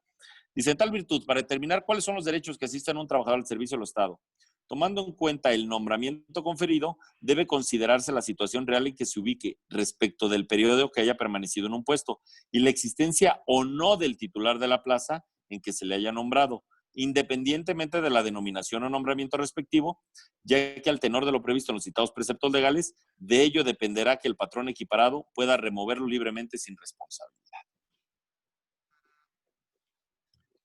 Esto ya lo vimos seguramente. De manera entonces, esto si quieren la presentación, esta está a su disposición con mucho gusto, si consideran que les puede eventualmente servir de algo. Entonces, ¿quiénes sí tienen derecho de estabilidad en el empleo? Tienen derecho de sindicación y como consecuencia tienen derecho de negociación colectiva, pues los trabajadores de base. Los trabajadores de base, recordarán que los trabajadores de... esto está buenísimo. Me regreso un poquito. ¿Cuál es la verdadera naturaleza jurídica del Tribunal Federal de Conciliación y Arbitraje? Es un órgano de relevancia constitucional. Todo el mundo alega, ¿no? ¿Qué naturaleza jurídica tiene el Tribunal Federal de Conciliación y Arbitraje o qué naturaleza jurídica tenían las juntas? Y decían, son órganos formalmente administrativos y materialmente jurisdiccionales. Y yo les diría, sí, allá cuando nos daban clase en 1980, Pero ahorita la evolución del derecho constitucional mexicano ya nos deja ver con claridad que tienen, son órganos de relevancia constitucional. ¿Cuál es la diferencia entre un órgano constitucionalmente autónomo y un órgano de relevancia constitucional? Fíjense, ¿alguien sabe qué es un órgano constitucionalmente autónomo? ¿Cómo lo definirían?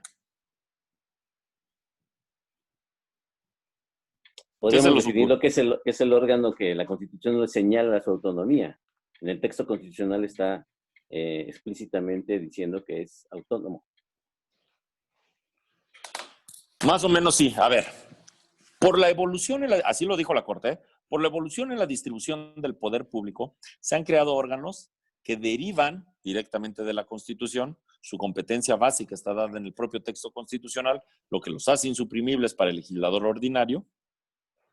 Tienen capacidad administrativa propia, es decir, capacidad de decisión y de gestión propia.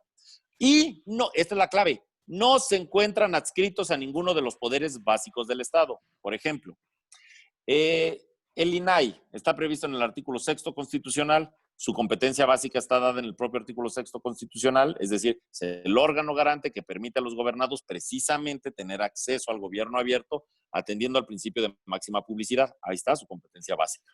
Para desaparecer al INAI es menester una reforma constitucional, de manera que lo hace insuprimible para el legislador ordinario. No, para desaparecerlo necesitas una reforma constitucional. El INAI tiene capacidad de decisión y de gestión propia, y el INAI no se encuentra adscrito al Ejecutivo, Legislativo ni Judicial. La Comisión Nacional de los Derechos Humanos, por ejemplo, está prevista en el artículo 102 de la Constitución, apartado B. Su competencia básica está dada en la propia Constitución, lo que lo hace insuprimible para el legislador ordinario, ¿no? Y la Comisión Nacional de los Derechos Humanos no se encuentra adscrita al Ejecutivo, Legislativo ni Judicial. Lo mismo la Fiscalía General de la Nación, lo mismo el INEGI, etcétera. Ahora, los órganos de relevancia constitucional, ojo con esto porque es una sutileza, se encuentran previstos en la Constitución. Su competencia básica está dada en la propia Constitución, de manera que son insuprimibles para el legislador ordinario, pero se encuentran adscritos a uno de los poderes básicos del Estado. Las juntas de conciliación y arbitraje estaban previstas en el artículo 123, apartado A, fracción 20.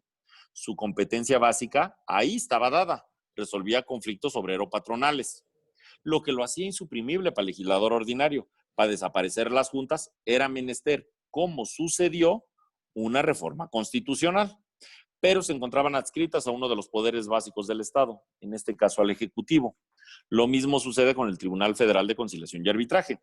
Está previsto en el texto de la Constitución, en el artículo 123, apartado B, fracción 12.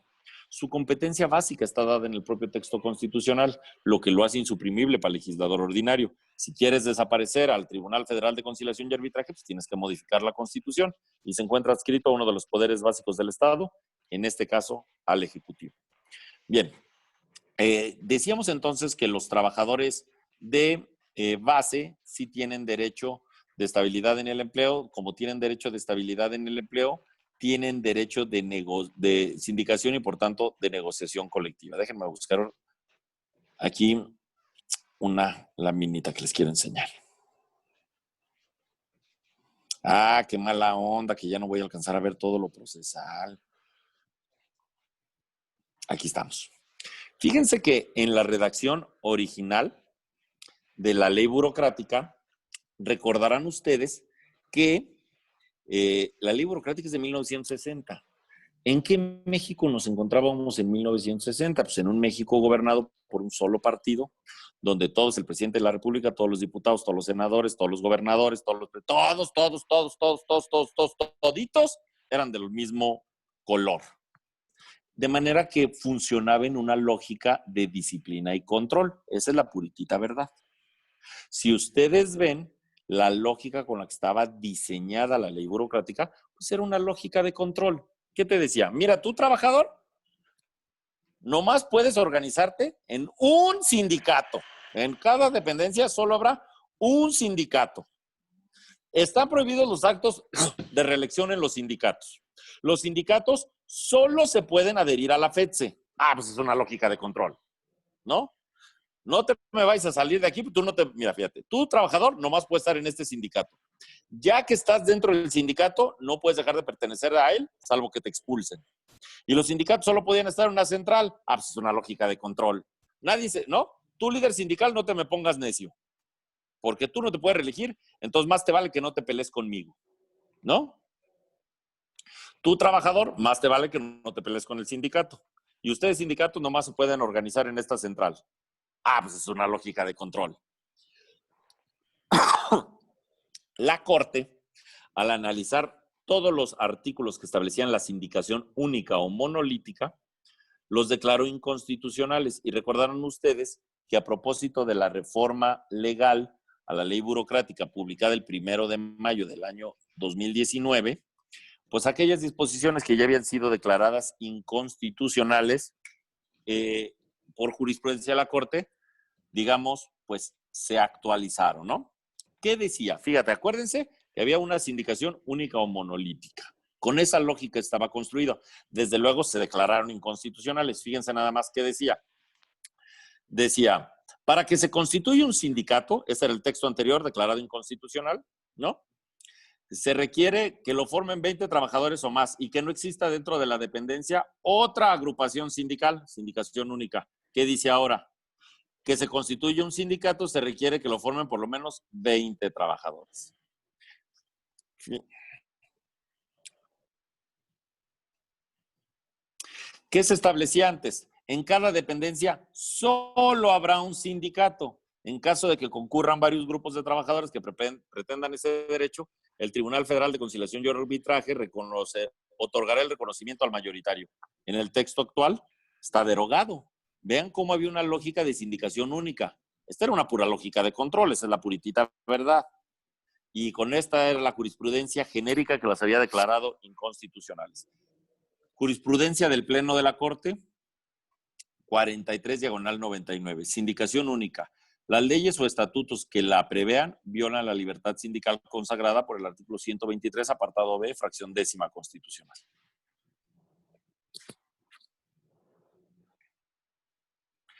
¿Qué consideró la Corte en esta jurisprudencia? Miren, vale la pena que lo veamos. Dice, el artículo 123 constitucional consagra la libertad sindical con un sentido pleno de universalidad, partiendo del derecho personal de cada trabajador a asociarse y reconociendo un derecho colectivo. Una vez que el sindicato adquiere existencia y personalidad propia, dicha libertad debe entenderse en sus 3 aspectos fundamentales. Primero, un aspecto positivo que consiste en la facultad del trabajador para ingresar a un sindicato ya integrado o constituir uno nuevo. Un aspecto negativo que implica la posibilidad de no ingresar a un sindicato determinado y la de no afiliarse a sindicato alguno. Y la tercera, la libertad de separación o renuncia de formar parte de la asociación. Ahora bien, el mandamiento de un solo sindicato de burócratas por dependencia gubernativa que establezca las leyes o estatutos viola la garantía social de libre sindicación. Entonces, ¿qué te dijo? ¿No? Hay 3 aspectos. Un aspecto positivo consistente en el derecho de organizarte gremialmente, de estar ya en el sindicato formado, si no quieres estar en ese, salirte y formar otro, si no quieres regresar al que ya estabas, o de plano no estar en ninguno, sin que por ello dejes de ser trabajador de base y sin que por ello dejes de tener derecho a las prerrogativas que establezcan las condiciones generales de trabajo. Fíjense que como consecuencia de esta determinación genérica, es decir, ¿qué aspectos en general incluyen la libertad sindical? Si ustedes gustan, tengo un artículo, mándalos Paco, me lo publicó la Corte sobre libertad sindical burocrática en el libro Homenaje al ministro Valls. Ojo, este artículo todavía está hecho antes de las reformas de 1 de mayo del año 2019, estas que acabamos de ver, pero establece con mucha claridad cuáles son todos los aspectos que integran la libertad sindical burocrática. ¿Cuáles son todos los aspectos que integran la libertad sindical burocrática? Los trabajadores tienen derecho de organizarse en sindicatos, los sindicatos en federaciones y las federaciones en confederaciones. Tú como trabajador tienes derecho de estar en el sindicato si no quieres salirte del sindicato, si ya te cayeron bien, regresarte al sindicato, o de plano no estar en ningún sindicato, y no por eso dejas de tener derecho a las prerrogativas que establecen las condiciones de trabajo. Los sindicatos tienen derecho a redactar libremente sus estatutos, convenio 87 de OIT. Ojo, el convenio 98 de OIT expresamente no aplica para los burócratas, convenio 87 de OIT, tú tienes derecho de organizar tu administración interna, de redactar libremente tus estatutos, de organizar tu programa de acción, pero con la limitante de respetar la legalidad. ¿Sale? ¿Alguien de aquí ha sido burócrata? ¿Nadie fue burócrata? No. ¿Nomás yo? ¿Nomás yo? No. Bueno, fíjense, cuando yo entré a Poder Judicial de la Federación en el año 2001, desde el día 1 me empezaron a descontar mi cuota sindical y a mí nunca nadie me preguntó si quería estar en el sindicato o no, ¿no? Pues, había esta lógica. Fíjense, a mí me tocó ya como magistrado presidente cuando teníamos que empezar a publicar los padrones de cada sindicato. Era un rollo, porque casi ningún sindicato los tenía. Lo que te decían los líderes es, mira, aquí todos los trabajadores que estuvieran de base, como nomás había un sindicato por dependencia, pues considerábamos que todos eran. Y cuando empezaron a nacer los sindicatos independientes, la verdad es que nunca actualizamos nuestro padrón. Entonces fue un tema bastante complejo empezar a adecuar los padrones sindicales. De manera entonces que cuando así estaba el diseño, tú entrabas a una dependencia, te empezaban a descontar la cuota sindical, no podías dejar de formar parte del sindicato, salvo que te expulsaran. No era una lógica de control. Con esta jurisprudencia genérica que acabamos de ver, que dice que son inconstitucionales todas las normas o estatutos que prevean la sindicación única o monolítica, empezaron ya en su ejercicio interpretativo los tribunales de inferior jerarquía, como son tribunales colegiados de circuito, sin embargo que también, inferior jerarquía respecto de la Corte, pero que también hacen, desde luego, tienen la facultad de emitir tesis y jurisprudencias, empezaron a expander los derechos. Y vean qué dijeron. Libertad sindical, los trabajadores al servicio del Estado, los beneficios alcanzados por un sindicato mayoritario al revisar las condiciones de trabajo deberán hacerse extensivo a todas las trabajadores que estén en una dependencia con independencia de su filiación sindical. Y miren, esta está todavía más cotorra. Trabajadores al servicio del Estado. El artículo 54 de la ley relativa, al disponer implícitamente la sindicación única para la conformación del funcionamiento de la comisión mixta de escalafón en cada dependencia, viola el artículo 123, apartado B, fracciones 8 y décima, ¿no? Porque le tienes que dar posibilidad de que participe pues, a los demás sindicatos. ¿Qué decía el texto anterior? Los sindicatos podrán adherirse a la FETSE, única central reconocida por el Estado. ¿Ya vieron? ¿Y ahora qué dice? Los sindicatos podrán adherirse a las federaciones de sindicatos de trabajadores de acuerdo a sus normas internas. Luego ven el 84, ¿qué decía? A ver, denme un segundito.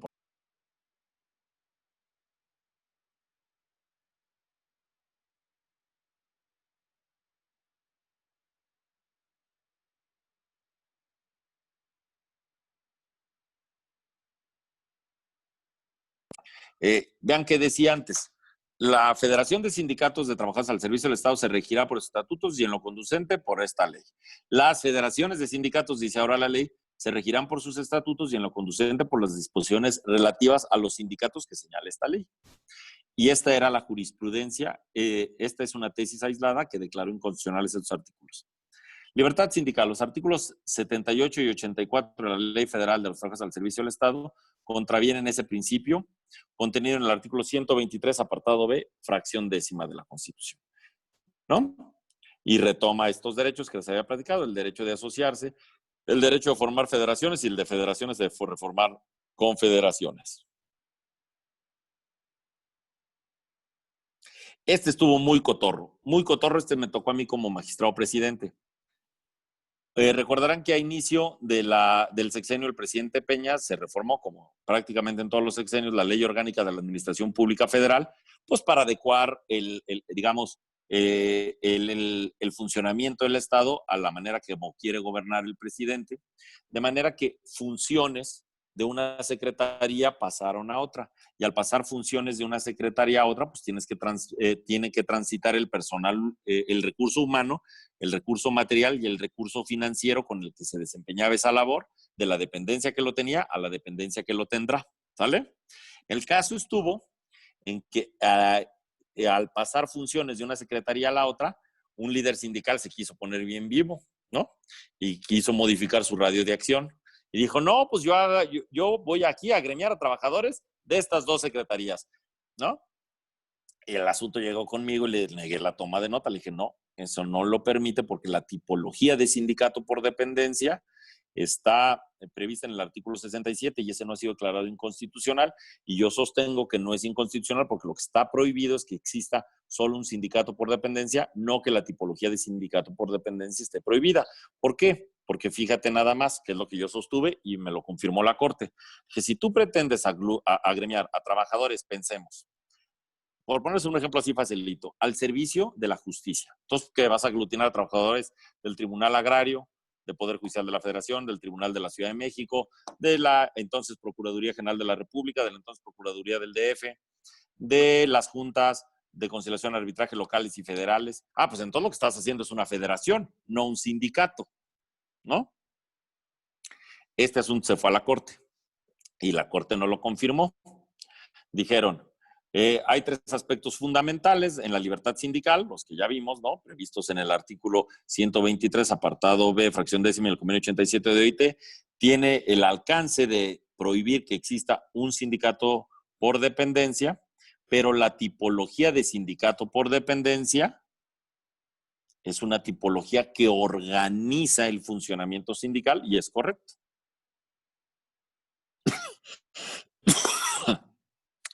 De manera entonces que, como ven, el derecho burocrático, bueno, el derecho en general, decía Gustavo Zegreblevsky, el derecho es dúctil, el derecho cambia. Fíjense que el derecho nunca va de la mano de la sociedad, pero sí que de cerca la persigue, ¿no? Primero empezamos a comprar en línea y luego vimos cómo lo regulábamos, ¿no?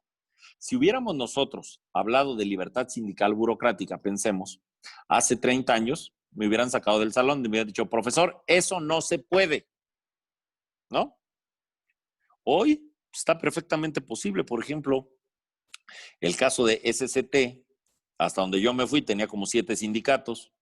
La Secretaría de Cultura de reciente creación en la segunda mitad del sexenio de Peña Nieto, hasta donde yo me fui, llevaba como 4 sindicatos. De manera que hoy la libertad sindical burocrática es una realidad. En la gran mayoría de las dependencias hay pluralidad sindical, que no es una realidad en el derecho burocrático en México. El derecho de huelga nomás está en el papel. Esa es la puritititititita verdad. Esa es la purititita verdad. Porque como la Constitución dice que se tienen que violar de manera general y sistemática los derechos, pues con que uno no se viole ya no jala, ¿no? Con que te paguen, ¿no? Y aparte, para que sea general, con que en una ciudad sí jale, pues está en el puro papel. Y además la interpretación que de eso se ha dado, pues no es nada favorable, ¿no?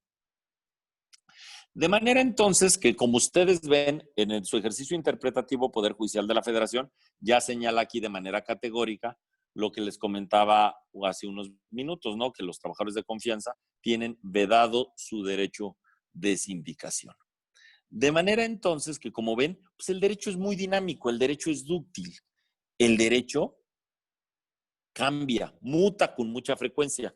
Yo les digo a mis alumnos luego que si, por ejemplo, en el tema que estamos hablando, si hubiéramos hablado de libertad sindical hace 30 años, te hubieran sacado el salón, te hubieran dicho que no entiendes nada, ¿no?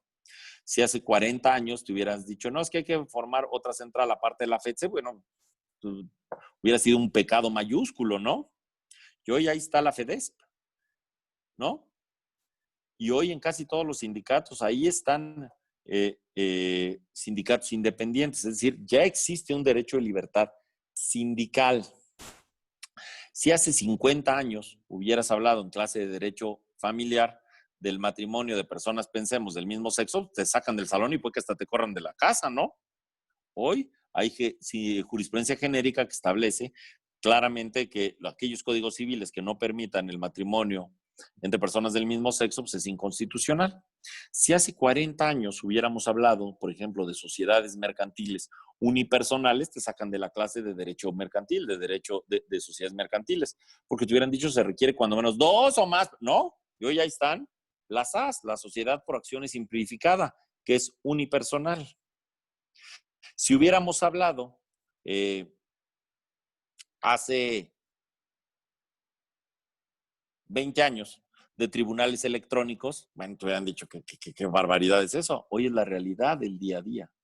Si hubiéramos hablado de firmas electrónicas, de videoconferencias, de audiencias en línea. Cuando hoy ya vemos que es el día a día.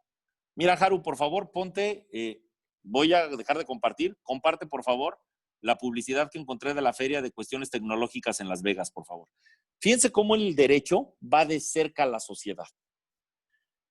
Vean ustedes que hoy, por este tema de pandemia, en Las Vegas va a haber la Feria Mundial para venderle cosas a las cortes. El futuro nos alcanzó. De manera que el derecho, ves si la puedes compartir, Haru. El derecho es dúctil, el derecho cambia. Les digo que el derecho nunca va de la mano de la sociedad, pero sí que de cerca lo persigue. Hagamos votos por tener un derecho dinámico, porque los estudiosos del derecho dialoguen, señalen lo que está mal, que nuestras instituciones se renueven, nuestras instituciones jurídicas desde luego se renueven, que podamos analizar aquellas cuestiones que queramos mejorar, que busquemos un derecho del trabajo más justo, un derecho del trabajo digno del México del siglo XXI. Muchísimas gracias a todos. Muchas gracias. Si hay dudas, con gusto, ¿eh? ¿Mande? Si hay dudas, con gusto. Sí, claro que Aquí sí. como Vicente Fernández, mientras sigan preguntando, sigo contestando. Perfecto, muy bien. Pues bueno, mientras en lo que, a ver si lo encuentra la licenciada Harumi, pero sí tenemos en el chat, claro, nuestra compañera Claudia Quintanal Castillo, la primera pregunta que le hace es, ¿puede ocupar algún otro trabajador de base con la misma categoría el nombramiento provisional? Sí, claro. Okay. Sí, claro. Haz de cuenta, te expongo el caso así en primerísima persona, porque eso me pasó a mí. Cuando yo tenía licencia sindical, yo tenía el cargo de secretario entonces, me estuve de licencia sindical y una persona llegó a ocupar el cargo de secretario proyectista al tribunal donde yo estaba adscrito, ¿no? Tuvo un nombramiento provisional esa persona. ¿En dónde te pueden dar un nombramiento provisional? Bueno, primero te tienen que dar un interinato. Después de los 6 meses se vuelve provisional, se te da un nombramiento provisional. Pero tiene que estar respecto de una plaza en la cual exista un titular. ¿Sale? Okay. Perfecto. La segunda pregunta es, ¿el trabajador que cubre un interinato solo puede ser separado cuando regrese el titular de esa plaza o la dependencia puede separarlo terminado el nombramiento interino aun cuando todavía no regrese el titular de la plaza? Sí, claro que te pueden separar. O sea, lo usual es que se quede todo el tiempo que está la persona de comisión, es decir, que no esté el titular de la plaza. Pero te pueden perfectamente, imagínate que tú estás en un nombramiento, pensemos, provisional, ¿no? En una plaza ya por más de 6 meses, pero cometes un acto de los previstos en el artículo 46 de la ley burocrática, ¿no? Pues, desde luego que te van a separar, ¿no? Hoy te agarran robándote, hay una lana de la dependencia, falta de probidad, ¿no? O pues claro que te pueden separar. Okay. ¿Alguna otra pregunta? Sí. O sea, funciona igualito, ¿no? Las reglas del 46 y 46 bis de la ley burocrática funciona igualito con cualquier categoría de trabajador. En la lógica, pues, de que sean de base y esto, ¿no? En plazas de base, sí. Perfecto. La tercera que hace es, ¿se pueden crear plazas cuando por laudo ya se otorgó la basificación sin ser una plaza presupuestada? Por eso nunca les cumplen el laudo. Porque el que laudó esa cosa no le sabe. Entonces, nunca te lo va a dar la oficialía mayor de Hacienda, esa lana, y la estructura difícilmente te la va a otorgar función pública. Por eso pasan años y años y terminan hasta que por ahí hay algún incidente de inejecución de sentencia, cumplen, pero es dificilísimo. ¿Por qué? Pues porque de entrada estaba mal hecho el laudo, esa es la pura verdad. Esa es la pura verdad. Esa no la podían haber basificado.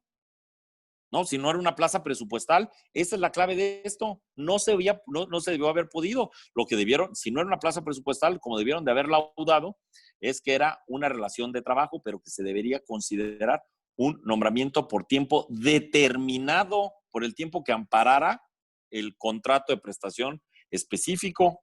Eso es como se debió haber resuelto. No más que no le entendieron y laudaron mal, y entonces el cumplimiento es dificilísimo. Esos asuntos hay o había a pasto. ¿Vieron esto que les pusimos ahí de Las Vegas? Si no, vuelvo a poner, Haru. Está cotorrísimo. No sé si otros años ya existiera, pero esto me pareció muy cotorro. Mire, se llama eCourts, en el MGM Grand Hotel y Casino de Las Vegas, del 7 al 9, para que les vendan cosas a las cortes. ¿Ya vieron qué cotorro? Para eCourts, incluso el señor ministro presidente de la corte, el ministro Saldívar, hace tal vez un par de semanas, se aventó un artículo bastante bueno, que ahí lo tengo si lo quieren, salió en un periódico que se llama eJusticia y habla de esto. El acuerdo 12/2020 del Pleno del Consejo de la Judicatura Federal ya autoriza la eJusticia para todos los procedimientos que se ventilen en Poder Judicial de la Federación. Ya quítalo si quieres, Jaro. ¿Alguna otra pregunta? Perfecto, pues de parte del chat escrita ya no hay. Digo, si quieren hacer alguna escrita, por favor mándenosla ahorita. Pueden hacérsela directamente al consejero. Prendan su micrófono con toda confianza. ¿No? No. Nada más Fíjate hacer que- una reflexión de dígale. la... Siento que hay una homologación entre el outsourcing del apartado A y lo que estaban mencionando con los trabajadores que les dan contrato en el apartado B como servicio el contrato de prestación de servicios profesionales, ¿no? Lo Todavía mismo, estamos porque peor. están homologando, o peor todavía. Estamos peor. Mira, la verdad es que otro día que vengamos, yo sí soy bien claridoso, a mí la verdad que sí me gusta decir las cosas como las veo. Tanto se quejan del outsourcing. ¿Saben quién es el que más usa el outsourcing? El Estado. Esa es la puritita verdad. Esa es la purititita verdad. Y los que más últimamente tienden a precarizar los trabajos, el Estado. Pues, pero bueno, el Estado luego es muy buen patrón y de repente no es tan buen patrón en determinadas circunstancias. Pero sí tienes razón ahí. Se hacen el outsourcing bien trabajado. Otro día que veamos ahí el artículo 15A, 15 de la Ley Federal del Trabajo, es bien llevado, es bastante interesante. Mal llevado, para lo único que sirve es para ahí a los trabajadores que reciban menos de las prestaciones que les corresponderían, concretamente de PTU y cosas de estas, pero bueno, ya lo veremos en otra ocasión. Muchísimas gracias, de verdad les agradezco mucho. Si algún otro día me quieren invitar, con mucho gusto, estoy a sus órdenes. Claro que sí, muchas gracias, consejero. Pues bueno, agradecemos a todos ustedes. Con esta abrimos este curso con el consejero y lo cerramos también con el consejero. Así que, pues prácticamente decirles que las presentaciones se las estaremos mandando a más tardar mañana o el lunes, igual que sus constancias de participación, también para los ponentes que hicieron favor de apoyarnos con este curso. Agradecemos también a la maestra Verónica Santos, que está presente con nosotros, a la licenciada Dana Rocha. Si el maestro Pascual todavía se encuentra con nosotros, se puede ir prendiendo su cámara y su micrófono para cerrar este evento. Mientras, yo les quiero decir avisos parroquiales, como siempre decimos. Los invitamos a que sigan más bien entendiendo la Fundación Escuela Nacional de Jurisprudencia a través de sus eventos que va a estar organizando continuamente, por lo cual, si siguen ya su página en Facebook de la Fundación Escuela Nacional de Jurisprudencia, los que no la han seguido, síganla para que estén enterados. También en el canal de YouTube de la Fundación van a ver todas las clases que se han vertido en este curso para que las puedan volver a revivir, volver a estudiar sin ningún problema. Suscríbanse también al canal para que les llegue la información puntualmente. El próximo lunes de 5 a 7 vamos a tener un webinar sobre el análisis de la vivienda en arrendamiento para analizar todos estos temas de arrendamiento que surgieron con la reforma en la Ciudad de México, que aunque ya la bajaron, pues hay temas que hay que tocar y analizar. También los invitamos la siguiente semana, vamos a tener un webinar sobre violencia obstétrica en México, el miércoles a las 6 de la tarde, y vamos a tener también otro sobre conferencia magistral respecto del análisis a los nuevos cambios que se vienen en materia de seguridad social con la reforma. Pues bueno, de verdad, muchas gracias por su atención, consejero, maestro Luis Gerardo de la Peña. Gracias, como siempre, por su buena voluntad de estar con nosotros y sobre todo de poder compartir siempre su gran conocimiento. Maestro Pascual Morales está con nosotros. No, yo creo que ya se fue a cenar el maestro Pascual tal vez, pero pues bueno, en nombre del maestro Pascual Morales Pérez, del director, el doctor Roy Juan Contreras Bustamante, a quien le he dado los saludos que me pidió amablemente el maestro Luis Gerardo de la Peña y todos los ponentes, así como el maestro José Gamas Torruco, agradecemos mucho su atención y formalmente damos por clausurado este curso de reforma laboral y el derecho frente al COVID-19. Muchas gracias, pasen una excelente noche y hasta la próxima, amigos. Gracias. Hasta luego, muchas gracias, nos vemos. Gracias, Darico, buenas Juan, nos vemos. noches. Hasta luego. Bye. Dante, Luego, Ale, muchas gracias. Buenas noches. Jesús, Guillermo. Hasta luego. Gracias, ¿eh? Hasta luego, gracias.